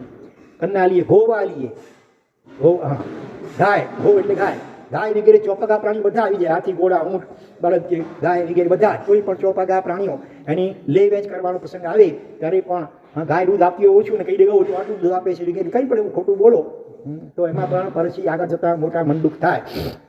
એટલે એ ખોટું બોલવું નહીં. કન્નાલીએ, ગોવાલીએ, ભૂમાલીએ, ભૂમિ, જમીન, મકાન, દુકાન, પ્લોટ જે પણ હોય જેવું હોય એવું કહી દેવાનું વેચતી વખતે કે ખરીદતી વખતે. મુખ્યત્વે વેચતી વખતે, હા, હકીકતમાં એ તમારું પ્લોટ હોય, બીજા કોઈને વેચાયું હોય અથવા બીજું કંઈ લફડો એમાં હોય કાયદાકીય રીતે, અથવા તમે એને છુપાવો તો વહેલું મોડું ખબર તો પડવાની હોય. એટલે એમાં પણ પછી વેરબંધન જેવું થઈ જાય. એટલે ભૂમાલીએથી ભૂમિ, બરાબર? ભૂમિ એટલે જમીન, ખેતરની, વાડીની, ઘરની જે કાંઈ જમીન વગેરે હોય એ બાંધેલી જમીન, એટલે દુકાન હોય, મકાન હોય, એમાં પણ મોટું ખોટું બોલવું નહીં. કન્નાલીએ, ગોવાલીએ, ભૂમાલીએ. પછી નાસાવહારે, નાશ એટલે ન્યાસ, ન્યાસ એટલે થાપણ. કોઈએ તમારા પર વિશ્વાસ અને ભરોસાથી પીળો માલ કે ધોળો માલ, સોનું કે રૂપું અથવા રોકડ રકમ તમને સાચવવા માટે આપી હોય અને પાછી જ્યારે માગે, એણે એટલો વિશ્વાસ રાખ્યો તમારા ઉપર કે કાંઈ લખાણ પટ્ટી પણ કરાવી નહીં, એમને વિશ્વાસ આપી દીધા. અને લેવા આવે ત્યારે તમે હાથ ઊંચા કરી નાખો, જા તે ક્યારે આપ્યા છે, શું છે તમારી પ્રમાણ. અને એ કેટલો પેલી વ્યક્તિને આઘાત લાગે, ત્યારે પાગલ થઈ જાય, ત્યારે આપઘાત કરી નાખે. એટલે એ રીતે કોઈ પણ થાપણને ઓળવવી નહીં. ધારો કે થાપણ મૂકેલી હોય અને એ વ્યક્તિ ઓછીતો ઓફ થઈ ગયો તો પણ એ રકમ પોતાની રીતે એનો ઉપયોગ ન કરવો, જાહેર કરી દેવું અથવા શ્રી સંઘમાં એના નામે જમા કરાવી દેવી, સાધારણ ખાતા વગેરેની અંદર કે ભાઈ ફલાણા વ્યક્તિએ થાપણ રાખી દે, હવે નથી, કાં તો એના વારસદાર હોય. પહેલી વાત તો એ છે કે ના દીકરા વગેરે એને આપી દેવી. અને કોઈ પણ ધારો કે વારસદાર નથી અત્યારે હયા, ધારો કે એવી સ્થિતિ હોય કોઈ વૃદ્ધાવસ્થામાં, તો છેવટે સંઘમાં જાહેર કરી અને એ રકમ ધર્માદા ખાતે એના નામે લખાવી દેવી. તો આ નાસાવહારે. પછી આવે છે કૂળ સખી. જે કૂળ એટલે ખોટી સાક્ષી કોર્ટમાં એવી પૂરવી નહીં કે જેને કારણે સામી વ્યક્તિ નિર્દોષ હોય અને છતાં તમારી ખોટી સાક્ષીના કારણે એને મોટો દંડ થાય. એવા પ્રકારની ખોટી સાક્ષી કોર્ટમાં મોટી પૂરવી નહીં. આ 5 મોટા જૂઠાણા એ ન બોલવા એવી પ્રતિજ્ઞા બીજા અણુવ્રતમાં આપવામાં આવે છે. સૂક્ષ્મ અલિક તણી જૈના. તો અલિક એટલે ખોટું, તેમ મૃષા એટલે ખોટું, તેમ અલિક શબ્દનો અર્થ પણ ખોટું. સૂક્ષ્મ અલિક તણી જૈના આ બીજા વ્રતમાં આવે છે. પહેલામાં સૂક્ષ્મ તણી ક્યાં ઝેણા આવે છે, ત્યાં અલિક નથી, સૂક્ષ્મ, ત્યાં ખાલી સૂક્ષ્મ તણી ઝેણા. અને બીજા વ્રતમાં સૂક્ષ્મ અલિક તણી ઝેણા. ખોટું બોલવાથી બીજા ભાવમાં કાં તો જીવ બિંદાસપણે ડગલે પગલે જીવ ખોટું આજે ફેશન થઈ પડી છે, વારે વારે ખોટું બોલ્યા કરે તો બીજા ભાવમાં કાં તો જીભ જ ન મળે, એ કેન્દ્રિત થવું પડે, અને કાં જીભ મળી હોય પણ અચકાતો બોલતા થતો હોય, એવા પ્રકારની જીભ મળે, જીભના રોગો ઉત્પન્ન થાય. માટે ખોટું બોલવું નહીં. બરોબર. ઊંચું ચડવામાં કંઈ ને કોઈને કાંઈ બીજું અનુભવ તો તમે પાડી શકો એવું છે. સૂક્ષ્મની જેના છે 5 મોટા જૂઠાણા, જેના કારણે સામી વ્યક્તિને મોટું નુકસાન થાય, એને આપણા ઉપરથી વિશ્વાસ ઉઠી જાય. એવા પ્રકારના 5 મોટા જૂઠાણા બોલવા નહીં. બાકી જે સૂક્ષ્મ હોય એની તો અહીંયા જેના છે. અને આ વ્રતનું પણ સારી રીતે પાલન થઈ શકે એ માટે પેટા નિયમ તરીકે 13 કલમો આમાં આપેલી છે. એમાં 5 તો આવી જાય છે, એ સિવાય બીજી 8 કલમો પણ આપેલી છે. એમાંથી જેટલી તમારાથી પડી શકાય એમ હોય ત્યાં રાઈટની નિશાની કરજો, બાકીના ખાના એમને એમ રહેવા દેજો. ત્યાર પછી હવે આવે છે ત્રીજું કયું વ્રત? સ્થૂલ અદત્તા દાન વિરમણ વ્રત. અદત્તા દાન, દત્ત એટલે દીધેલું, આપણને કોઈ આપેલી વસ્તુ હોય. અદત્ત એટલે વસ્તુ માલિકે આપી ન હોય આપણને, છતાં આપણે એનું આદાન એટલે ગ્રહણ કરી લઈએ, એટલે એને સાદા શબ્દોમાં કહેવાય શું કહેવાય? ચોરી. કોઈ માલિકે પોતાની વસ્તુ આપણને આપી ન હોય છતાં આપણે આપણી ઈચ્છા પ્રમાણે લઈ લઈએ, એને કહેવાય ચોરી. એટલે એ પાપસ્થાન છે અદત્તા દાન. એનાથી વિરમણ વ્રત, વ્રત એટલે પ્રતિજ્ઞાપૂર્વક એ અદત્તા દાનથી અટકવું, એનું નામ છે અદત્તા દાન વિરમણ વ્રત નામનું ત્રીજું અનુવ્રત. એ પણ સૂક્ષ્મ રીતે તો સાધુ સાધી ભગવાન તો પાડી શકે કે રજા વગર તણખલું પણ કાંઈ લેવું નહીં. ઉપાશ્રયમાં ઉતરતા પહેલાં પણ રજા છે ને, સંઘના અગ્રણીની રજા લેવામાં આવે. વિહાર કરતા ઓછી તો ઝાડ આવ્યો, થાક લાગ્યો છે, જરા વિશ્રામ લેવો છે, આજુબાજુમાં ખેતરનો કોઈ માલિક હોય તો એની રજા લઈ બીજા થોડીક વાર અહીંયા બેસી શકીએ. અને ન હોય ધારો કે તો છેવટે અણુ જાણ જસ્સુ ગહો, જસ્સુ ગહો ઉગહો અવગ્રહ એટલે આ જગ્યા જેની હોય, જસ એટલે જેમની, તે અણુ જાણ અમને અનુજ્ઞા રજા આપો, આવું બોલી અને પછી એ ઝાડ નીચે પણ બેસી શકાય. બરોબર. અને માલિક અને કઈ વસ્તુ પઠવવી હોય, લઘુ નીતિ વળી નીતિ કે કંઈ પણ પાણી કાપનું પાણી કંઈ પણ પઠવવું હોય, વિસર્જન કરવું હોય તો પણ આ શબ્દો મનમાં બોલી લેવાના હોય કે આ અણુ જાણ જસુ ગહો. કારણ કે દરેક ભૂમિના કોકને કોક અધિષ્ઠાયક દેવ, જેને આપણે ક્ષેત્રપાલ દેવ કહીએ હોય છે, એટલે એની પણ રજા આ રીતે લેવાનું જ્ઞાની ભગવંતોએ બતાવેલું છે. કેટલી સૂક્ષ્મ વાતો આપણા જીન શાસ્ત્રમાં આ બધી બતાવેલી છે. તો મન વચન કે કાયાથી, સૂક્ષ્મ કે બાદર, સચિત્ત કે અચિત્ત વસ્તુ. આજકાલ તો હવે છોકરાઓના અંગો પાંગોની પણ ચોરી થાય છે. હમણાં કંઈ કેસમાં ચાલે છે ને કંઈ મોટું, લાશો વેચાય છે. બોલો, ડૉક્ટર હોય ને એના અધિપતિ, એ લાશને ગેરકાયદે વેચી નાખે, લાખો રૂપિયા એને મળે. અને એમાં શરીરના જુદા જુદા અવયવ કાઢીને એના પણ લાખો રૂપિયા મળે. નાના બાળકોને અપહરણ કરી લે, સચિત્ત ચોરીયા, અને એના અંગો પાંગ કરીને કરોડો રૂપિયા કમાતા હોય છે. તો આ બધી મોટી ચોરીઓ થઈ. હિંસા પણ થાય અને મોટી ચોરીઓ પણ થાય. તો આવું કાંઈ કરવું નહીં. તો એ સ્થૂલ અદત્તા દાન વિરમણ, એમાં ખાસ કરીને ઘર ફાળવું એટલે તાળા તોડવા, ખિસ્સા કાપવા, આવા પ્રકારની મોટી ચોરી કરવી નહીં. પ્રાણ ચોરી, જેના જ્ઞાનીઓ પહેલેથી લખે છે. બોલો, તમને ખબર છે, તમે લોકો નથી શકવાના જે ટેક્સ ચોરી કર્યા વગર મોટે ભાગે હોય છે. બહુ રત્ના વસુંધરા છે, એવા પણ હોય છે કે સરકારી નોકરી કરતા હોવા છતાં પણ 1 રૂપિયાની પણ લાંચ લેતા નથી. બોલો, એવા શ્રાવકો પણ અમે અમદાવાદમાં જોયેલા છે, અને એના દ્રષ્ટાંત બહુરત્ના વસુંધરા ચોપડીમાં છાપેલ પણ છે. શાંતિલાલભાઈ નામે એક શ્રાવક અમદાવાદના, સરકારી નોકરીમાં તો ચિકાર લાંચ મળી શકે કે નહીં? ડગલે પગલે કાંઈ પણ કામ કરાવવું હોય તો વચન મૂકો, પછી તમારી ફાઇલ આગળ વધે મોટે ભાગે તો. એમના કોઈ સંબંધી એણે કોન્ટ્રાક્ટર હતા, અને પુલનું બાંધકામનો કોન્ટ્રાક્ટ એમને મળેલો હતો. અને પછી એ બાંધકામ બરોબર છે કે નહીં એનું ચેકિંગ કરવા માટે આ શાંતિલાલભાઈ કે જે એન્જિનિયર હતા એ જાણી શકે એમ હતું. એને ચેકિંગ કર્યું તો એને પેલા ખામી જણાય. પહેલો જે કોન્ટ્રાક્ટર હતો એને કહ્યું આટલા લાખ રૂપિયા આપું, તમે કે ઓકે કરી નાખો કે આ બરાબર છે, કે મારાથી આવું ખોટું અનીતિ થાય નહીં. તો જેવું હશે તેવું કહીશ ભાઈ. એટલે આવા નીતિમાન વ્યક્તિઓ આ કાળમાં પણ ભલે થોડા પણ છે, તો આપણે થોડામાં આપણો નંબર લગાવવા માટે પ્રયત્ન કરવો જોઈએ. તો આમાં ટોટલ 12 જેટલી કલમો છે, એમાંથી યથાશક્તિ તમે જે પાડી શકો એમ ત્યાં રાઈટની નિશાની કરજો. આ નિયમ પણ તમે લઈ શકો કે નહીં શકો એમ છે? શું લાગે છે? લઈ શકો એમ છો. એટલે ગઈકાલે કોઈ કહેતા હતા કે ભાઈ મારે તો 5મું અણુવ્રત લેવાનું છે. 5માં તો ઘણું બધું અટપટું હોય, થોડું ઘણી બધી વસ્તુનો ખ્યાલ કરવાનો હોય. એ જો તમે લઈ શકો એમ છો, એવા તૈયાર છો, તો બાકીના વ્રતો તો એના કારણે ઘણા સહેલા છે આમ જોઈએ તો. ત્યાર પછી આવે છે 4થું અણુવ્રત. હવે એમાં 2 પ્રકાર પડશે. જેમને સજોડે અથવા સિંગલ થઈ ગયા હોય પણ આજીવન માટે સંપૂર્ણ બ્રહ્મચર્ય, એમાં પણ મુખ્યત્વે કાયાથી બ્રહ્મચર્ય પાળવું, આટલી જ પ્રતિજ્ઞા આપવામાં આવશે. તમારા દીકરા દીકરી વગેરે પૌત્ર પૌત્રી હોય એના સત્પણ પણ નહીં કરાવવા એવી પ્રતિજ્ઞા આમાં આપવામાં આવશે નહીં. બરોબર. બની શકે તો બીજાના જોડાવાળામાં પંચાયતમાં પડવું નહીં. બોરા વલુકડા, કચ્છી ભાઈ વલુકડાથી નથીનું, એટલે કે ખાસ લગાવેલા. તમે તમારી ભલામણથી સગાઈ થઈ હોય અને આગળ જતાં કંઈ ગડબડ થાય બંને વચ્ચે, તો તમારા ઉપર દોષનો ટોપલો આવે ને કે આના કહેવાથી અમે આમ કર્યું ને પછી આ આવું થયું, એટલે એવી પંચાયતમાં પડવું નહીં. પણ તમારા પોતાના દીકરા દીકરી કે પૌત્ર પૌત્રી વગેરે હોય તો એ તો તમારું વ્યવહારિક કર્તવ્ય છે એટલે કરવું પડે, એટલે એની પ્રતિજ્ઞા આમાં આપવામાં આવતી નથી.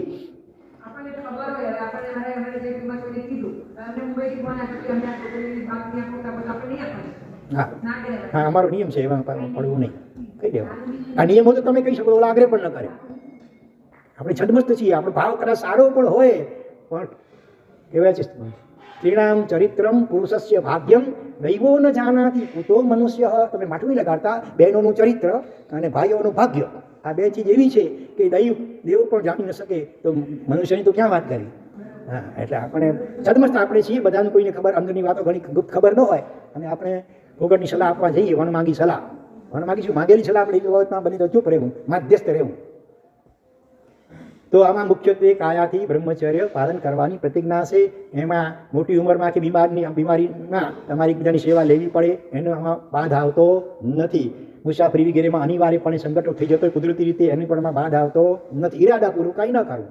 અને એવી રીતે કોઈ વિજાતી બેઠો હોય બસમાં, ટ્રેનમાં, અને તમારે એ જગ્યાએ બેસવાનો પ્રસંગ આવે તો બની શકે તો રૂમાલ જેવું કંઈ કાંઠે રાખવાનું, કંઈ પણ કપડું એવું એ બિછાવીને એની ઉપર તમે બેસી શકો. એટલે એનો પણ આમાં કંઈ બહુ બાદ નથી. મુખ્યત્વે કાયાથી બ્રહ્મચર્ય પાલન કરવું, બસ આટલી જ પ્રતિજ્ઞા આની અંદર તમને આપવામાં આવશે.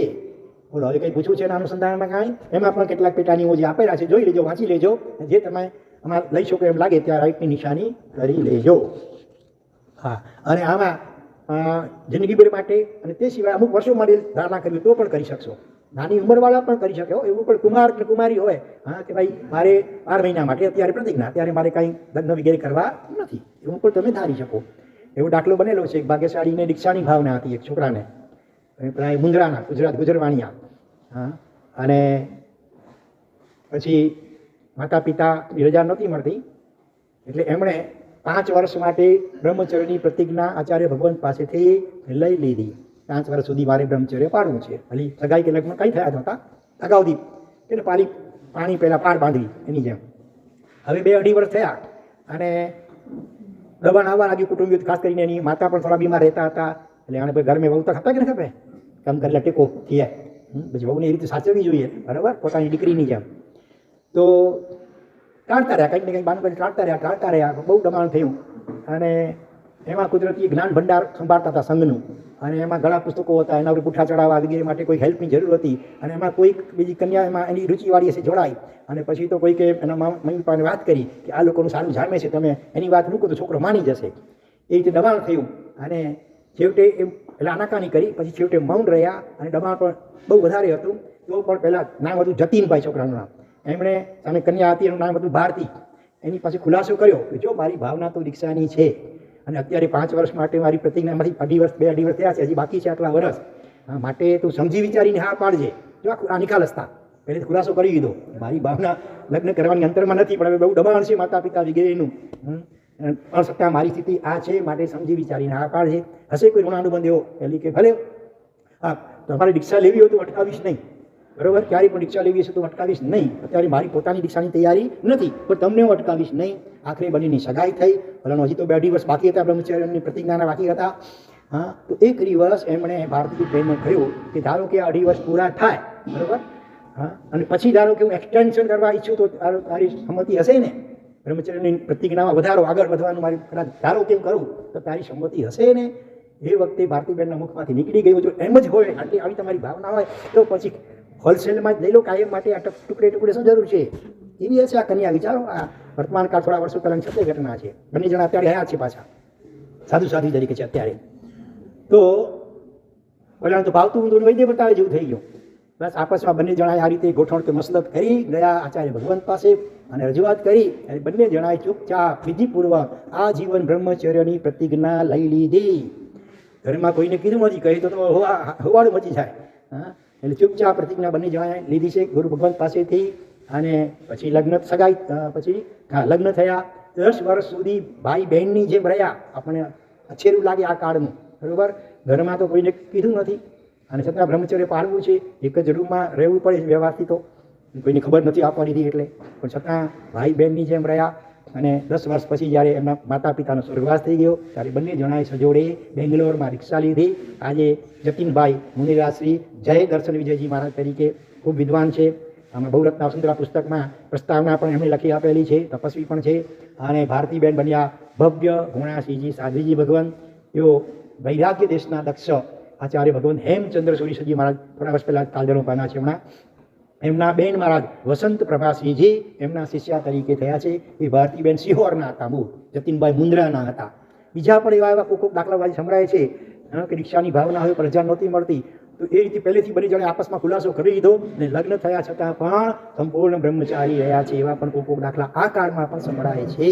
પણ તમને તો પ્રતિજ્ઞા રૂપે બરોબર કાયાથી બ્રહ્મચર્ય પાળવું, બસ આટલી જ પ્રતિજ્ઞા આપવામાં આવશે.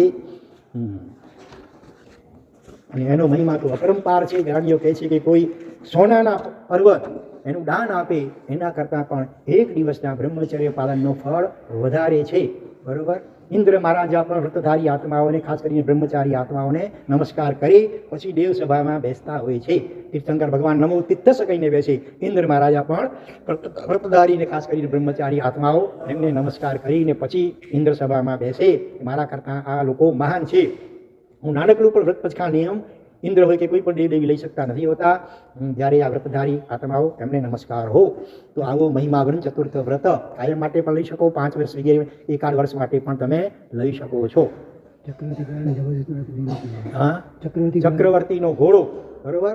હા, એની શક્તિ જળવાઈ રહે એ માટે એને પરાણે બ્રહ્મચર્ય પડાવવામાં આવે છે. તો પણ એ 8મા દેવ સ્થૂલ બાહ્ય બ્રહ્મચર્યના પ્રભાવે પણ 8મા વૈમાનિક દેવલોકમાં દેવ તરીકે ઉત્પન્ન થતો હોય છે. ચાલો, હવે આવે છે 5મું પરિગ્રહ પરિમાણ. અત્યારે 12 વ્રતની સંક્ષિપ્ત સમજણ ચાલે છે, આવતીકાલે લઈ શકો એટલા માટે. 5મું અણુવ્રત છે પરિગ્રહ પરિમાણ. પરિમાણ એટલે મર્યાદા, લિમિટ. બરોબર. ગ્રસ્ત જીવનમાં પરિગ્રહ તો જરૂર પડશે, અનેક પ્રકારના સાધનોની જરૂર પડશે.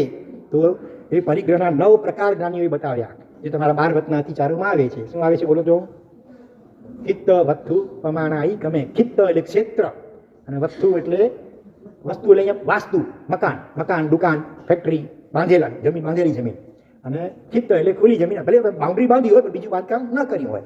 તો એવી રીતે ખુલ્લી જમીન કે બંધાયેલી એનું પ્રમાણ નક્કી કરવું. તો એમાં એકર કે વીઘા કે વાર કે ફૂટ એવા માપથી નક્કી કરવું. કિંમતથી નક્કી એમાં નહીં કરવાનું. કિંમત તો વધઘટ થયા કરતી હોય છે. એટલે આટલા એકર કે આટલા વીઘા કે આટલા વારથી વધારે જમીન નહીં રાખવું. જમીન અને વાસ્તુમાં તમે આટલા ટોટલ 5, 10, 15 જે તમારે હોય, મકાન, દુકાન, ફેક્ટરી બધું એમાં આવી જાય તો ત્યાં તમે સંખ્યાથી ધારી શકો. બાંધેલા જે વાસ્તુ હોય ત્યાં સંખ્યાથી, અને ખુલ્લી જમીન હોય તો તમારે એકર કે વીઘા કે એ રીતે વાર વગેરે લઈ શકો. ચિત્ત વસ્તુપમાં પછી બીજું આવે હિરણ સુવર્ણ, એટલે સોનું ચાંદી. એ પણ ઘડાયેલું કે વગર ઘડાયેલું બંને રીતે. તો એમાં વજનથી તોલા અથવા કિલો, આટલા કિલોથી વધારે ચાંદી નહીં રાખવું, આટલા તોલા અથવા કિલો જે રીતે તમારે જાણવું હોય આટલા ગ્રામ, એનાથી વધારે હું સોનું બંને પ્રકારે ઘડાયેલું અને વગર ઘડાયેલું એ હું નહીં રાખું.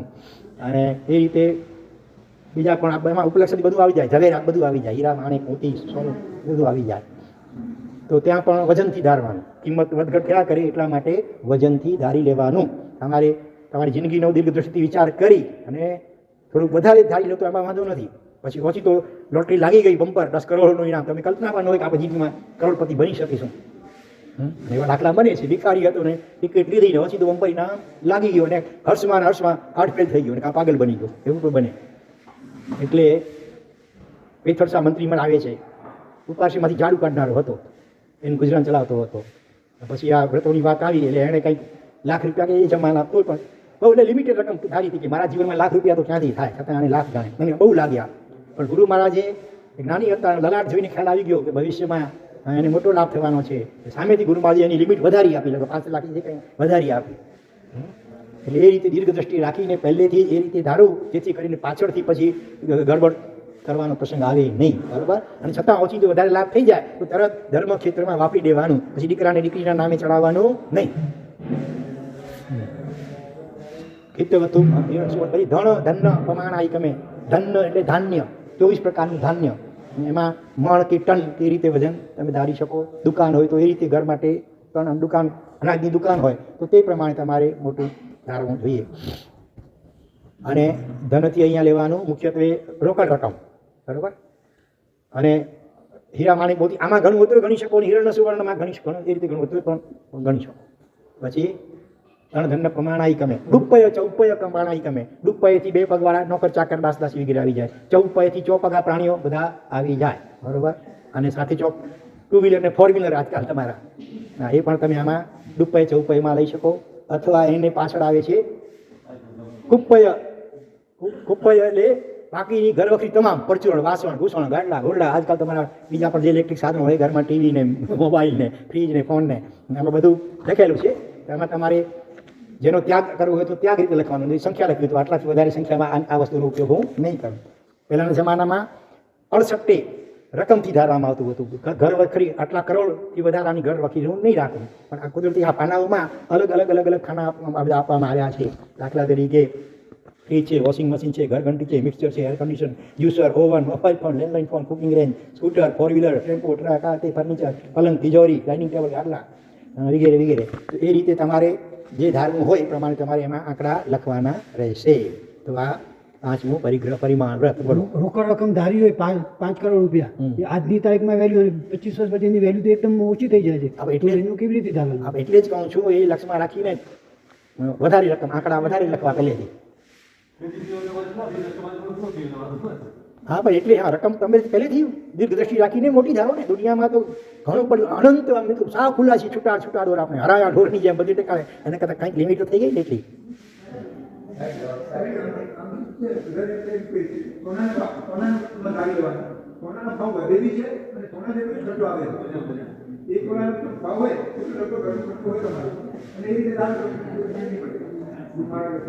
એટલે રોકડ રકમ તમે સોનામાં કન્વર્ટ કરી.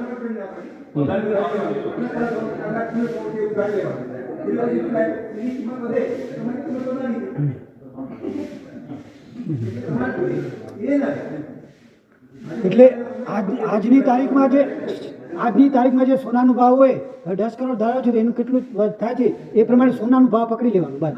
એટલે પછી હા બસ ઠીક છે. પણ બોલ્યું તેવું પાડી, આપણે જેવું ધાર્યું હોય એ પ્રમાણે પ્રામાણિકપણે વફાદાર રહેવા, પોતાની જાતને વફાદાર રહેવાનું. હું તો આપણે પરિગ્રહની મૂર્છા, આસક્તિ, મમત્વ એ ઓછું કરવા માટે આ બધા નિયમો લઈએ છીએ. એટલે વ્યવસાયનું જે આપણે ના ધારીએ અને વ્યવસાયને પ્રોફિટનું ભવિષ્યમાં આપણને અંદર કેટલું જરૂર હોય તો પછી એટલા જ માટે પહેલેથી વધુ ધારો ને. તમે તમારે જેટલા કંઈ કહેતા તમારે જેટલા અબજ રૂપિયા ધારવા, અબજ કેટલા ધારવા છે? અબજ કે ખરો ધારવા છે.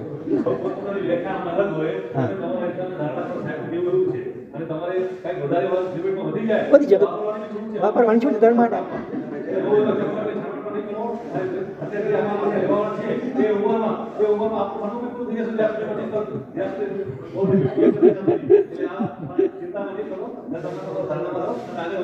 ચાલો, તો આ થયા 5 અણુ વ્રત. હવે આવે છે 3 ગુણ વ્રત. ગુણ વ્રત એટલા માટે ગુણકારી, લાભકારી, ફાયદોકારી. આ 5 વ્રતો અણુવ્રતોનું પાલન કરવામાં તમને સપોર્ટ કરે.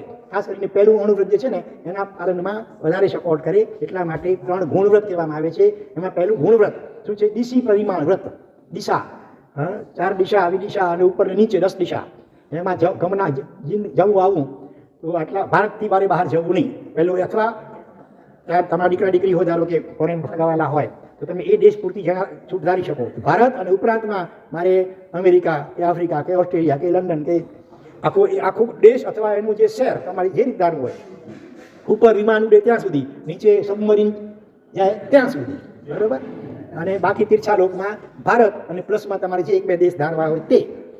અને એમાં કિડનેપ થઈ જાય તો જાણા તમે પ્લેનમાં મુસાફરી કરતા તો પ્લેનનું કિડનેપ થઈને એને એક નંબર બીજા દેશમાં પ્લેન ચાલ્યું ગયું તો એમાં નિયમ આવતો નથી. અને ધાર્મિક પ્રસંગે જવું હોય તો પણ જેણા ફોરેનમાં આપણા જે પ્રતિષ્ઠાઓ દીકરી યોજાય છે અને એમાં તમારા કોઈ પરિચિત કે મિત્ર કે સગાવાલા આપણે બહુ આગ્રહ કરે, ફોર્સ કરે તમારે આમાં, અમે પણ ત્યાં લાભ લીધો છે, મારે તમારે એમાં હાજરી આપવી જ પડશે. અને એવા ધાર્મિક કારણે જવું પડે તો એની પણ જેણા, બરોબર. ફોરેનમાં તમારા દીકરા ગીરી આવે પોતા પોતે લગ્ન પ્રસંગે આગ્રહ કરીને જવું પડે તો એની પણ જેણા છે. પછી ક્યાં આવ્યું? એટલે જેટલું ગમનાગમન વધારે કરીને એટલે જીવ વિરાધના વધારે સારું. એટલે એ જીવ વિરાધનાથી બચવા માટે જ્ઞાનીઓએ આ મર્યાદા બતાવી છે, બરોબર. અને જેટલું વધારે ફરફર કરીશું એટલા વિકલ્પો વધારે આવશે. જે કંઈ જોઈએ એટલે એના મગજમાં વિચારો વિકલ્પો આવે અને વળી કંઈક નવી ચીજ જોઈએ એટલે ખરીદવાનું પણ મન થાય. એટલા માટે બને એટલું સંક્ષેપ, ગમનાગમન લિમિટેડ કરવું. આ જિંદગીભર માટે અને રોજ માટે રોજ કારણ કે તમારે આખા ભારતમાં ફરવું પડતું નથી એ 14 નિયમ 7મા નિયમમાં આવશે ભોગોમાં આવી જશે ત્યારે આપણે છઠ્ઠું થઈ ગયું બરાબર સાવ સહેલું છે કે નહીં બધા લઈ શકો એમ છે આ તો બધા જ લઈ શકે આરામથી પછી 7મું છે ભોગોપભોગ પરિમાણ વ્રત ભોગ અને ઉપભોગ આ બે શબ્દોમાં શું ફરક તો કે જે વસ્તુ જે બાબત વારંવાર ભોગવી કે વાપરી શકાય એને ઉપભોગની વસ્તુ કહેવાય અને જે ફક્ત એક જ વાર વાપરી શકાય એને ભોગની વસ્તુ કહેવાય જેમ કે ખોરાક જે તમે જે ખોરાક ખાધો આજે કે અત્યારે એ પછી કાંઈ બીજી એ જ ખોરાકને બીજી વાર નથી ખાઈ શકતા બીજી રોટલી ખાઓ બરાબર જે મોઢામાં ગયું એને પછી કાંઈ ગાયની ભેંસની જેમ વાગોડી શકતા નથી આપણે એટલે એ બધું ભોગની વસ્તુ કહેવાય કપડાં છે ઘરેણાં વગેરે હોય એ તો તમે એકના એક કપડાં વારંવાર વાપરી શકો એટલે એ ઉપભોગની વસ્તુ કહેવાય તો ભોગ અને ઉપભોગ હકીકતમાં આત્માએ પોતાના આત્માના આનંદ ગુણો આનંદ વગેરે એનું જ ભોગો કરવાનું છે હા છતાં શરીર વળગ્યું છે એટલે બાહ્ય વસ્તુઓનો ઉપયોગ કરવો પડશે તો એમાં પણ લિમિટ રાખવાની બરાબર અનલિમિટેડ નહીં તો આ 7મા ભોગ વ્રતમાં એક તો 22 અભક્ષ્ય બરાબર હા એમાંથી સંપૂર્ણ ત્યાગ કરી શકો એ પ્રમાણે નહીં તો જેટલાનો ત્યાગ કરી શકો ત્યાં નિશાની કરવાની 22 અભક્ષ્ય અને 32 પ્રકારના અનંતકાય કંદમૂળ વગેરે બધું ત્યાગ કરી શકો તો તે પ્રમાણે લક્ષ જુદારજો અને નહીં તો તમે જાણો કે ભાઈ મારે ડુંગળી કે લસણ ગાજર મૂળા એમાં જે છે તમે આનો ત્યાગ દવા નિમિત્તે વાપરવું પડે એની ઝેણા રાખવી હોય તો ઝેણા ધારી શકો તમે બરાબર અને તમારું સત્વ અને મનોબળ વધવું હતું કે મારી દવા તરીકે પણ મરી જવું એ બહેતર છે પણ મારે કંદમૂળ ભક્ષણ તો નથી જ કરવું જો તમારું દ્રઢ મનોબળ હોય તો તમે તે રીતે ધારો અને નહીંતર પછી દવા પૂરતી ઝેણા રાખવી હોય તો તમે ઝેણા ધારી શકો પણ સ્વાદની ખાતર નહીં ખાઓ સ્વાદની ખાતર કંદમૂળનો ઉપયોગ નહીં કરું દવા પૂરતી ઝેણા ધારી શકો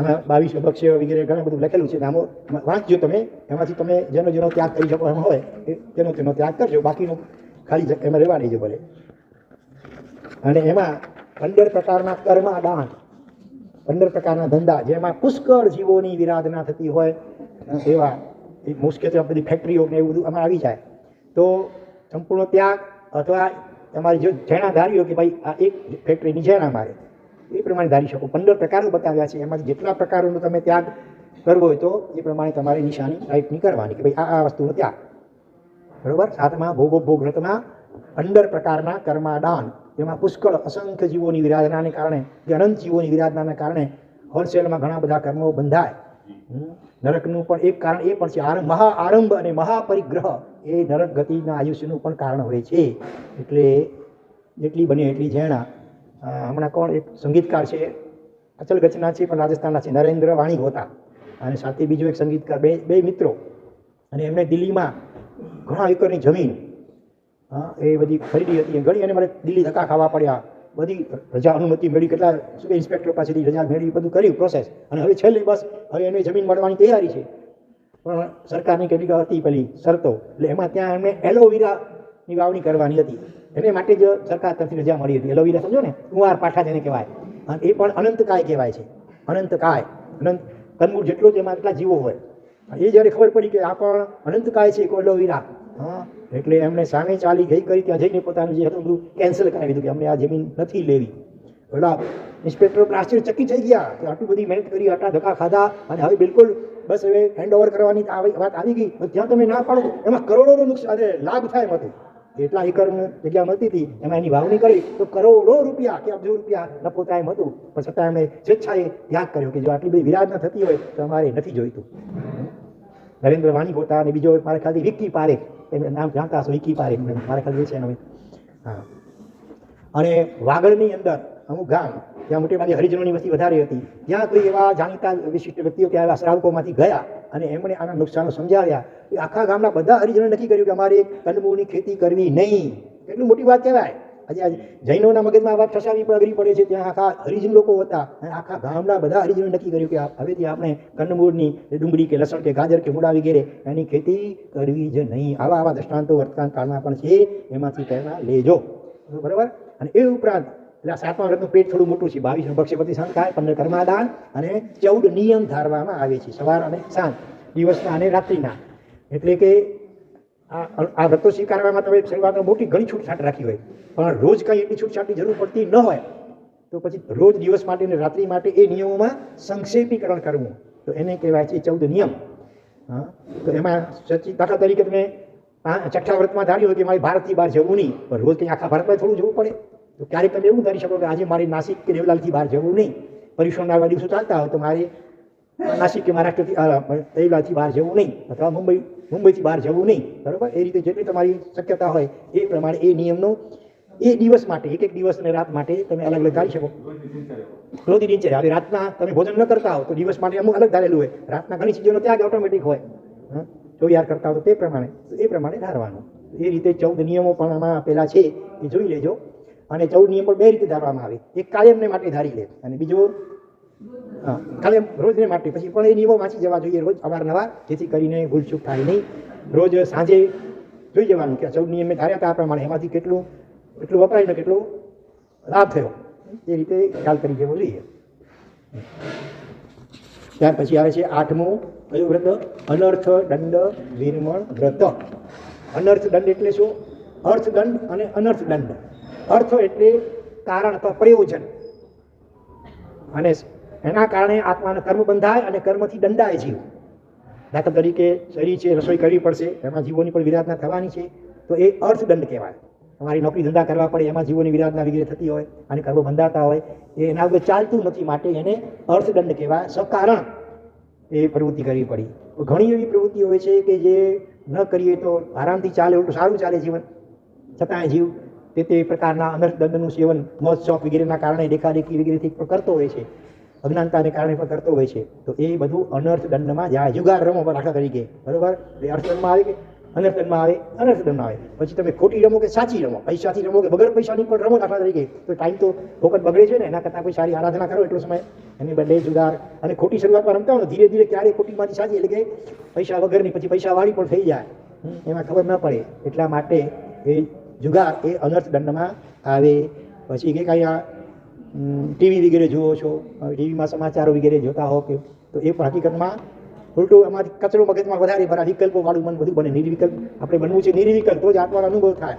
એટલે હવે ટીવી ને મોબાઈલ, તો એમાં તમે સંપૂર્ણ ત્યાગ ધારો કે નથી કરી શકતા, એમાં તમે મર્યાદા માંગી શકો કે મારી ટચ સ્ક્રીન વાળું કે શું કે સ્માર્ટફોન નહીં લેવાનું, ખાલી સિમ્પલ ફોન હોય આની પાસે, બસ મમ્મીને ફોન કરી લે, વાતચીત કરી લે. હા, એટલા જ માટે સંપૂર્ણ ત્યાગ ધારો કે નથી કરી શકતા આજે, તો ટચ સ્ક્રીન વાળું નહીં લેવાનું, ખાલી બસ તેમાંથી વાતચીત થઈ શકે, બીજું બધું જોઈ શકાય એવું નહીં લેવાનું. અથવા એમાં પણ મર્યાદા કે રાતના 10 કે 11 કે 12 તમે જે મર્યાદા ધારો તે, એના ત્યાંથી માંડી અને સવારના 6 કે 7 તમે જે ધારો ત્યાં સુધી મારે ટીવી પણ આવી જાય, મોબાઈલ પણ આવી જાય. તમારે એ રીતે મર્યાદા મારી શકો, આટલા કલાક તો નહીં. અથવા 24 કલાકમાં 2 કે 3 કલાકથી વધારે મારે મોબાઈલ કે ટીવીનો ઉપયોગ કરવો નહીં.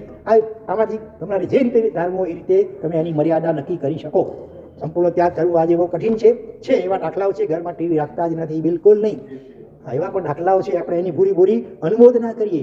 મહાત્માઓના પ્રવચનો જોરદાર સાંભળી કરીને ટીવીની સ્મશાન યાત્રા ક્યાંક નીકળી હતી. બધા પોતાના માટે ટીવી ઘરનું લઈ કરી નીકળે, સરઘસ આખું ફરે અને પછી ત્યાં સામૂહિક રીતે સળગાવી નાખ્યા અને તોડી નાખ્યા. ઉપર બિલ્ડિંગના ઉપરના માળે ટીવી નીચે ફેંક્યા છે. એવા દાખલાઓ પણ બનેલા છે.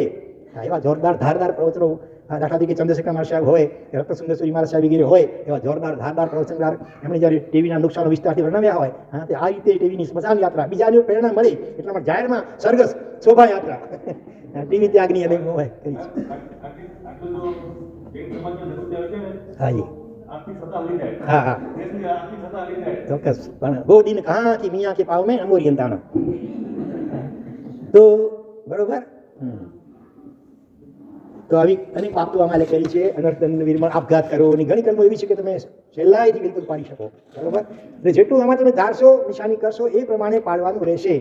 બરોબર? 100% તમે ન લઈ શકો, તો જેટલું તમે તમારા સંજોગો પ્રમાણે વિચાર કરી આગળ પાછળનો, અને એ પ્રમાણે તમારે નિશાની કરવાની. પછી કેટલાક કૂતરા વગેરે પાડતા હોય, ડોગી, તમે ડોગને બદલે ડોગી કહો એને, હા, એનો પણ ત્યાગ તમે કરી શકો. કૂતરો હોય ઘરમાં રાખેલો અને પછી લખે બહાર બી હવે પાછું ડોગ્સ, કૂતરાથી સાવધાન, એટલે સાધુ સ્વાદી હાલો ભાઈ આગળ અહીંયા. હા, અને તિરંચી પર જો રાગ ને મોહ પોસાઈ જાય ને ક્યારેક, તો બીજા ભાવમાં આસક્તિ ત્યાં ઉત્પત્તિ, બીજા ભાવમાં આપણે પછી ડોગીને બનવું પડે. એટલે એને અશક્તિ પોષણ કહેવામાં આવે છે. મેલી વિદ્યા, વસીકરણ, મંત્ર વગેરે શીખીશ નહીં, વગેરે વગેરે. રાજકારણમાં મોટા હોદ્દા લોહીશ નહીં, પક્ષીના માળા જાણી જોઈને તોડીશ નહીં, વગેરે વગેરે. લોટરી, સટ્ટા, જુગાર વગેરે આ બધું આવે એમાં. અનર્થ દંડમાં આવે. હાજી હા હા હા વ્યસન ત્યાગ, આમાં તમારું જેટલું થાય એટલું કરો ને. વ્યસનની ઘણી ચીજો હોય છે, તો એનો ત્યાગ, દારૂ ત્યાગ વગેરે વગેરે. ચાય વગર ન ચાલતું હોય તો તમે મર્યાદા કરો કે 1 થી વધુ વખત ચાય નહીં પીવાની, બસ. અથવા છેવટે 2 થી વધુ વખત નહીં પીવાની. ઘડી ઘડી દુકાનોમાં તો 50-50 કરે, ગ્રાહક આવે ચાય મંગાવે 50-50, એથી કેટલી વાર થઈ જાય. એને બદલે મર્યાદા કરો કે ભાઈ 1 કે 2 વખતથી વધુ વખત ચાય પીવી નહીં. પછી તમે મહેમાન જે ગયા કરે, નિયમ હોય તો ઓટોમેટિક બચી જાઓ. હું મૂકશો ને ઘડી ઘડી બોલાવે આગ્રહ કરીને, બધા ઠેકાણે ચાયનો આગ્રહ કરે તો પછી શું થાય તબિયતનો. નિયમ હોય તો કહી શકે ભાઈ અમારો નિયમ છે, ચાય વાપરતા નથી, પતી જાય. ચાલો, આ 3 થયા શિક્ષા વ્રત, ગુણ વ્રત. બરોબર, જેટલું ભોગ ઓછું કરશો એ પ્રમાણે અહિંસા વ્રત સારી રીતે વધારે સારી રીતે પડાશે, બધા વ્રતો સારી રીતે પડાશે. હવે આ છે 4 શિક્ષા વ્રત. ચોથું આવે છે પહેલું શિક્ષા વ્રત સામાયિક વ્રત, અને સળંગ 12માં 9મું સામાયિક વ્રત. તો એ તો તમે રોજનું એકાદ સામાયિક અથવા મહિનામાં આટલા સામાયિક અથવા 12 મહિનામાં આટલા સામાયિક તમારે કરવા. બરોબર, જે પ્રમાણે તમારી અનુકૂળતા તમે ધારણા કરી શકો. એમાં દરેક નિયમમાં પાછલી એકદમ મોટી ઉંમરમાં શરીર અશક્ત બની ગયો, પથારી વખતે બિલકુલ હોય અને એ નિયમ પ્રમાણે ન વર્તી શકો, એની ઝેણા સાવ પરાધીન હતો. બરાબર, આટલું દરેક નિયમમાં સમજી લેવાનું છે. પછી આ તો ચાલુ છે ને, 12 મહિનામાં ઓછામાં ઓછા આટલા સામાયિક અમારે જરૂર કરવાના, અને એકદમ બીમાર હો પથારી વસ્તુ એની ઝેણા છે. 10મું વ્રત છે દેશાવકાશિક વ્રત. એમાં 2 ટાઈમનું પ્રતિક્રમણ અને વત્તા 8 સામાયિક મળીને ટોટલ એક દિવસમાં 10 સામાયિક ઓછામાં ઓછા કરવાના હોય, એને આજે દેશાવકાશી કહેવામાં આવે છે. તો એ પણ તમે 12 મહિનામાં ઓછામાં ઓછું 1 પણ ધારી શકો, દર મહિનામાં 1 ધારી શકો, અથવા 12 મહિનામાં 1. પછી વધારે જેટલા કરો એટલા તમારા લાભમાં છે. એટલે આ પણ કરી થઈ શકાય. 12 મહિનામાં એકાદ વખત પરીક્ષણ જેવા દિવસોમાં આરામથી કરી શકો, પ્રજાના દિવસોમાં કરી શકે. ભાઈઓ, આજે જેઠાલાલભાઈ છે શેરડીના ગુરુ ડિસ્ટમાં રહે છે, એ 2 વખત એક જ દિવસમાં 2 મોટા દેશાવકાશી કરે છે ઘણી વાર. હા, વહેલી સવારે 4 વાગે શરૂ કરી દે, 4 થી કરીને 12 વાગ્યા સુધીમાં સળંગ 10 સામાયિક થઈ જાય ને, લગભગ 8 કલાક લાગે એટલે. પછી બસ આંબીલ કે એકાશનું જે કરવાનું એ કરી, હા, અને થોડી સારી પ્રક્રિયા પતાવી અને વળી 1:30 કે 2 વાગે બીજું લઈ લે, રાતના સીધા 9 કે 10 વાગ્યા સુધી લગભગ. એટલે એ રીતે રોજ અવારનવાર મોટા 2 દેશાવકાશી પણ ઘણી વાર કરતા હોય છે. તો આ તો તમે 12 મહિનામાં ઓછામાં ઓછું એકાદ પણ દેશાવકાશી ધારો તો કરી શકો. ખાસ કરીને ચોમાસું હોય ને ત્યારે જે પણ સાધુ સાધી ભગત હોય એની નિશ્રામાં સમૂહમાં કરી લેવાનું. બરોબર. ત્યાર પછી આવે છે 11મું પૌષધ વ્રત. એ પણ 12 મહિનામાં ઓછામાં ઓછું એકાદ પણ ધારી શકો. ભલે કરજો વધારે, પણ ઓછામાં ઓછું એકાદ પણ ધારી શકો. એ પણ પાછું અહોરાત્રનું ધારી શકો, અથવા ખાલી દિવસનું અથવા ખાલી રાતનું, એ રીતે પણ ધારી શકો. તો એ પણ સહેલું હોય છે. 64 પરિપોષિત કરાવવામાં આવશે સમૂહમાં, 72 પરિપોષિત પણ કરાવવામાં આવશે સમૂહમાં. એટલે એ રીતે તમે સમૂહમાં પણ કરી શકો, એકલા પણ કરી શકો. અને 12મું અતિથિ સંવિભાગ વ્રત. એટલે અહીંયા અતિથિ મુખ્યત્વે સાધુ સાધી ભગવંતો અત્યારે લેવામાં આવે છે. અતિથિ શબ્દ આમ તો મહેમાન તરીકે આજકાલ વપરાય છે, પણ પહેલાના કાળમાં અતિથિ એટલે સાધુ સાધી ભગવંતો, કારણ કે એમના આવવાની તિથિ નક્કી ન હોય પહેલાના કાળમાં. ઓચિંતા હવે આવી જડે. આજકાલ તો ઓચિંતા આવી તો ઠપકો મળે, મારા સમાચાર ના લે, જાણ ન ક્યાં હજી હકીકતમાં જાણ કરવાની હોય નહીં. પછી તમે અમારા નિમિત્તે જે કાંઈ સારું સમારંભ કરો તો એમાં દોષ લાગે. ટૂંકમાં અતિથિ એટલે મુખ્યત્વે અહીંયા લેવાના છે સાધુ સાધી ભગવંતો. એના માટે સમવિભાગ, સમ્યક વિભાગ આહાર પાણી વગેરેમાંથી કરવો. એટલે એમાં અત્યારે વિધિ એની એવી છે આ 12મા અતિથિ વ્રતની, કે આગલા દિવસે ઉપવાસ અને સાથે પૌષધ કરેલો હોવો જોઈએ, અને બીજે દિવસે એકાશણું. આગલા દિવસે ઉપવાસ અને સાથે પૌષધ, અને બીજે દિવસે એકાશણું.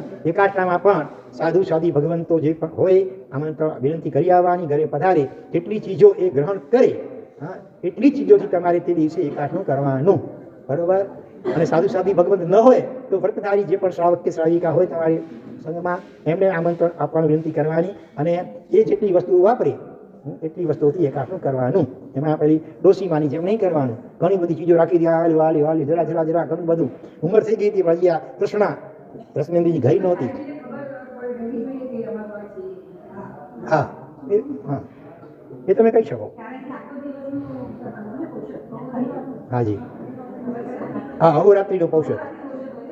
એમાં 12મા વ્રતમાં અહોરાત્રનો પૌષધ આગલા દિવસે, અને બીજે દિવસે એકાશણું. અને પછી ડોશીમાં બધી ચીજો વરાવે છે, ઘણી બધી આગ્રહ કરી થોડું હાલ્યો. અને મારા પછી ધર્મલા આપીને વિદાય થયા. થોડીક વાર થઈ, માજી પાછા બહાર નીકળ્યા, "એ મહારાજ જરા ઉભા રહો, એ મહારાજ ઉભા રહો." શું થયું માજી? હવે કેટલું વાર આવશો? ગમ થઈ ગયું. નહીં મહારાજ, અહીંયા પધારો પાછું. ખપ નથી, તમને ખપ નથી, પણ મને ખપ છે. એનું શું સમજી ગયા ને? પછી શું વરાયું? આગ્રહ કર્યો. મારા સાહેબ પધાર્યા. માજી હવે શું બાકી છે? હવે કેટલું વરાવી નાખ્યું. માજી એક ચીજ તો રહી ગઈ, ભૂલાઈ ગઈ મારાથી. હા, પોલકું પહેરેલું, પોલકું પહેરી પહેલાં એના નામે કોઈ ખિસ્સું હોય, એમાંથી ડબ્બી કાઢી માજીએ. અને ડબ્બીમાં શું હતું? છીંકણી હતી. મારા સાહેબ આ છીંકણી તો વરાવાની રહી ગઈ છે, એના વગર તો મને ચાલે નહીં. છીંકણી બે પ્રકારની, સૂંઘવાની, બીજી ઘસ મોઢામાં રાખવાની હોય. હા, એમની બેમાંથી જે હશે તે. તો મારે કે અમે શું કરીએ? અમે છીંકણીને અમે તો એનો ઉપયોગ કરીએ. એટલે એક રમૂજી ટૂચકો છે. એટલે વિવેક જોઈએ, દરેક ભક્તિમાં પણ વિવેક હોવો જોઈએ. તો આ 12 વ્રતમાંથી જેટલા વ્રત તમે લેવો, આ છેલ્લું વ્રત કરતાં થોડુંક અઘરું કહેવાય, કેટલાને ન ફાવે ઔષધ અને ઉપવાસ દેવું ને અને બીજી દિવસે એકાદનો વગેરે. બાકીના 11 તો લગભગ બધા તમે ધારો તો કરી શકો એમ છો, બરોબર? તો હજી નિર્ણય કરી લેજો. અને સર્વમંગલ થાય પછી જેમને વ્રત લેવાની ખરેખર ભાવ ના હોય, તો હું તો ઈચ્છું છું કે મિનિમમ 5 વ્રત પણ લ્યો તો સારું. 12માંથી કોઈ પણ 5 વ્રત લ્યો તો સારું. આમ તો એકાદ પણ લઈ શકાય, પણ આપણી પાસે પાના લિમિટેડ છે. અત્યારે 35 કેટલા કરાવે? હા, ભલે ઉદારતા છે આપણા જેઠાલાભાઈની. હા, હું તો એમ કહેવાનું હતું કે ભાઈ ઝેરોક્સ ભલે કરાવી આપશે, પણ તમે સ્વેચ્છાએ જ્ઞાનની પેટીમાં કે જ્ઞાનની થાળીમાં કંઈક રકમ સ્વેચ્છાએ નાખી અને આ પાના ગ્રહણ કરી લેજો. એનું બરાબર અધ્યયન કરી લેજો. સાંજ સુધીમાં કંઈ ન સમજાય એવું હોય તો અમારી પાસે આવીને તમે સ્પષ્ટતા કરી લેજો. બરોબર, સમજાય ગયું બધા? હવે કોઈને કંઈ પૂછવું છે તો આવતીકાલે વ્રતાર્થીઓએ 9:15 વાગે હાજર થઈ જવાનું છે. અહીંયા આ નીકળી જશે અને અહીંયા 14 ભગવાન પધરાવવામાં આવશે. અહીંયા પાઠ મૂકવામાં આવ્યો હશે. એની ઉપર દરેક વ્યક્તિએ સાથીઓ આમ તો કરવાનો હોય, પણ એને બદલે એમ કરીએ, જે 2-3 જણા સરખા હોય ને એ બધા જેટલા વ્રતાર્થીઓ એનું સાથીઓ તમે કરી લેજો. અને તમારે દરેકે એક શ્રીફળ લાવવાનું, વ્યક્તિ દીઠ. સજોડીઓ તો 2 શ્રીફળ, અને એક સાથીયા ઉપર શ્રીફળ મૂકવાનું. એની ઉપર 5 રૂપિયાનો સિક્કો મૂકવાનો, બીજો સિક્કો 5 રૂપિયાનો ભગવાનની પસલી હથેળીમાં મૂકવાનો રહેશે, બરોબર? અને સામાયિકના કપડાં, ચરવડો અને કટાશનો અને મુપતિ. હે, રૂપા તો વધારે સારું. રૂપા કે સોના નાડું ઉપર ના પડે છે, પણ હા આમ તો જનરલી ₹1.25 ₹1.25 તો ₹1.25 ક્યાં કાઢવા છે? એટલે 5 રૂપિયાનો સિક્કો. અને ઓછામાં ઓછું એકાદનાનું પચખાણ કરવાનું હોય. ઉપવાસ કે આંબીલ થઈ શકે તો વધારે સારું, નહીં તો એકાદનાનું પચખાણ. પણ તબિયતના કારણે એ પણ શક્ય ન હોય તો 5 બાધી નવકારવાળી એ આવતીકાલે ગણી લેવા, આખા દિવસમાં ક્યારેય પણ ગણી લેવાની રહેશે. હજી પછી આપણે તો ખાલી પેટે લેવાય તો સારું, પણ છતાં કોઈની બહુ તબિયત એવી હોય તો દરેક જ્ઞાનીઓ કોઈ ચીજમાં હાર્ડ એન્ડ ફાસ્ટ રાખતા નથી. જેટલી શક્તિ હોય એ પ્રમાણે કરજો. બોલો, હજી કાંઈ પૂછવું છે કોઈને? તો સમયસર આવી જજો. એવું નથી બધા આવી ગયા હોય અને કોઈ 1-2 જણા બાકી હોય કારણે રાહ જોવી પડે, એ બધાને મોડું થાય. એવું નહીં કરતા, પણ હવે આવી જજો. અને તમે જે ચોખા લાવ્યા હો ને, અહીંયા જે પણ થાળ મૂકવામાં આવ્યો છે તમે એની અંદર મૂકી દેજો. તમારા વતીથી સાથિયા, આ 2-3 બહેનો જે હશે બધા સાથિયા કરી લેશે. તમારી એક સાથિયા ઉપર તમારું શ્રીફળ રૂપિયા. હે, હા, સકળ સંઘે આવવાનું છે. અનુમોદના કરવા માટે સકળ સંઘે આવવાનું છે. આવો લાભ ક્યાંથી મળે? હા, અને પછી ચોખા તમને બધાને આપવામાં આવશે, બાકીના વ્રતાર્થીઓ સિવાયના પણ. તો બધાએ તમારી વ્રતાર્થીઓ ચોખાથી વધાવવાના રહેશે. તમે જે મુઠ્ઠી ચોખા લાવ્યા હશો એ થાળમાં એકત્રિત કરવામાં આવશે અને પછી બધાને વેચી દેવામાં આવશે. બોલો, હવે કંઈ પૂછવાનું છે? અને હા, ભૂતગલ હોશિયારવાની વિધિ એ પણ આવતીકાલે એમાં સાથે કરાવી દેવામાં આવશે. ભૂતગલ હોશિયારવું એટલે શું? ભૂતકાળના અનંત ભવોમાં આપણા જીવે શરીર અને માલ મિલકત વગેરે મરતા સુધીમાં પણ એના પ્રત્યેની મૂર્છા કે મમત્વ, પારાપણાનો ભાવ એ હોશિયાર્યો નથી. એટલે એ આપણા શરીરો, દાખલા તરીકે આપણે લોઢું બન્યા હતા, એમાં પણ પૃથ્વીકાય જીવ હોય, અને હવે એ શરીરથી પછી એમાંથી જે કાંઈ બને, ઓજારો બન્યા હોય, તલવાર બની હોય, કરવત બની હોય, એનાથી કઈ જીવોની હિંસા થતી હોય, તો એ જ્યાં સુધી આપણે એ ચીજોને હોશિયારીએ નહીં, મમત્વ હોશિયારી, ત્યાં સુધી એ પૂતગલોથી જે કાંઈ પણ જીવ હિંસાની પાપો થતા હોય એની રાવી આપણને પણ લાગે. કેવી રીતે? દાખલા તરીકે તમે મકાન ભાડે ખરીદ્યું, લીધું, બરાબર?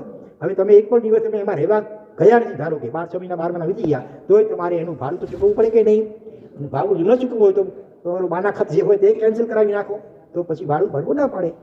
એ રીતે તમે કોઈ પણ રાઇફલ લીધી, પિસ્તોલ આત્મરક્ષા માટે ધારો કે એનું લાયસન્સ લીધું, હવે એનો ઉપયોગ તમે કર્યો નથી, પણ એ થોડા દિવસમાં ચોરાઈ ગઈ અને પછી કોઈ એના દ્વારા કોઈનું ખૂન કર્યું, પછી તપાસ થાય, ખબર પડી કે આનું લાયસન્સ કોની પાસે હતું, ફલાણી પાસે, તમે ગુનેગાર ઠરો કે ન ઠરો?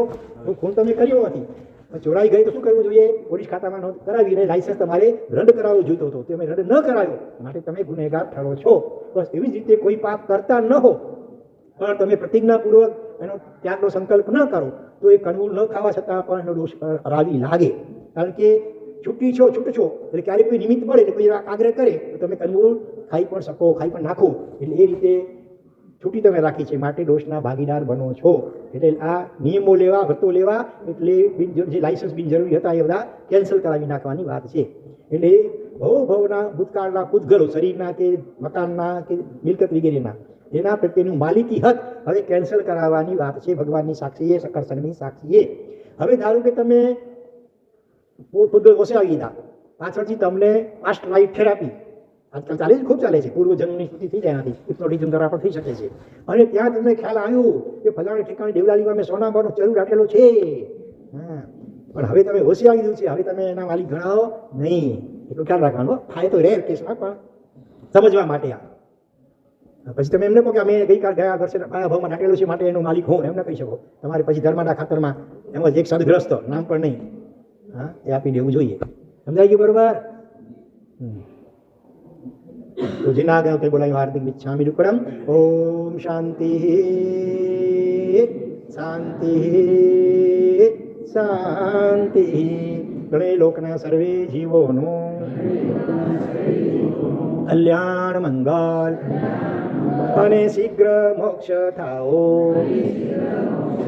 એવી મંગલ ભાવના પૂર્વક નમો હરિહંતાણમ નમો આયરિયાણમ નમો લોએ સબ સાહુણામ સબ પાવપણાસણો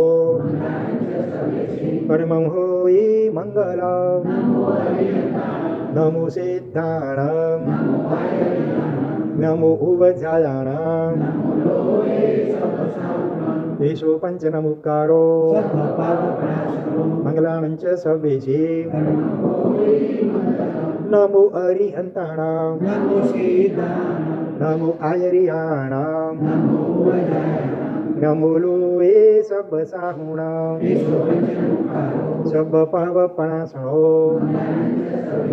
પરમં હોય મંગલ. કારણ કે નિયમના મહત્વ ઉપર તો ઘણા દ્રષ્ટાંતો છે. ખાસ કરીને વંકચૂલને યાદ કરજો કે જેણે કોઈના ઉપર પ્રહાર કરવો તો 7 ડગલા પાછળ હટવું. જે ફૂલ ફળના નામ ન જાણતા હોય અજાણ્યું ફળ ખાવું નહીં. માંસમાં પણ કાગડાનું માંસ નહીં ખાવું, ખાલી એટલું નહીં, બીજા માંસ તો પીતળી નહીં, કાગડાનું માંસ ન ખાવું. રાજાની પટરાણીને માતા સમાન માનવી. હવે અને 12મા દેવલોકમાં પહોંચી ગયો લૂંટારું હોવા છતાં પણ હા, કુંભારની ટાલના દર્શન કર્યા વગર કંઈ ખાવું પીવું નહીં, એનાથી કેટલો લાભ થઈ ગયો. આવા ઘણા દ્રષ્ટાંતો છે. લક્ષમાં રાખી કરી હરિબળ નામનો માછીમાર હતો. હા, એણે પણ સત્સંગથી નિયમ લીધો કે મારે પહેલી માછલી રોજ સવારે માછલી ઝાડ નાખું, પહેલી માછલી જે આવે એને મારે મારવી નહીં અને પાણીમાં પાછી મૂકી દેવાની જીવતી. હવે કુદરતનું કરવું, દેવતાએ પરીક્ષા કરી. જે પહેલી માછલી આવી હોય ને એના ઉપર કંઈક નિશાન કરી મૂકે, કંઈ દોરો કે કંઈ બાંધે કે નિશાન કરી મૂકે. કુદરતી ફરી એ જ માછલી આવે, ફરી બાળ નાખે એ જ માછલી આવે તો એને મૂકી દે. આખો દિવસ દેવતાએ પરીક્ષા કરી હતી તો એણે એમ જ રહ્યો, પણ એ માછલીને મારી નહીં. આટલા નિયમથી પણ આગળ જતાં દેવગતિ પામે છે, સદગતિને પામે છે, ઘણો આત્મવિકાસ સાધે છે. તો આ રીતે આવું નાનકડો પણ નિયમ લે છે, એમાં પણ ઘણો લાભ થાય છે. માટે ગભરાતા નહીં, યથાશક્તિ વ્રતો જરૂર સ્વીકારજો. હા, સામાયિક લેવો હોય તો લઈ શકો, પણ એટલે તમારે શ્રીફળ પહેલાં આવીને મૂકી દેવું પડશે, પછી સામાયિક લઈ શકશો ભલે, પણ જરા સમયસર વહેલા આવી જજો, પછી મોડું ન થાય. ફરજિયાત નથી, સ્વેચ્છાએ લેવું હોય તો લઈ શકો છો, પણ સમયસર વહેલા આવી જજો, મોડું કરતા નહીં. પછી નહીં તો પછી ધાર્યા પ્રમાણે ભાવ સામાયિક 3 નવકાર જોડી. સર્વમંગલ માંગલ્યમ સર્વકલ્યાણ કારણમ પ્રધાનમ સર્વધર્માણામ જૈનમ જયતિ શાસનમ.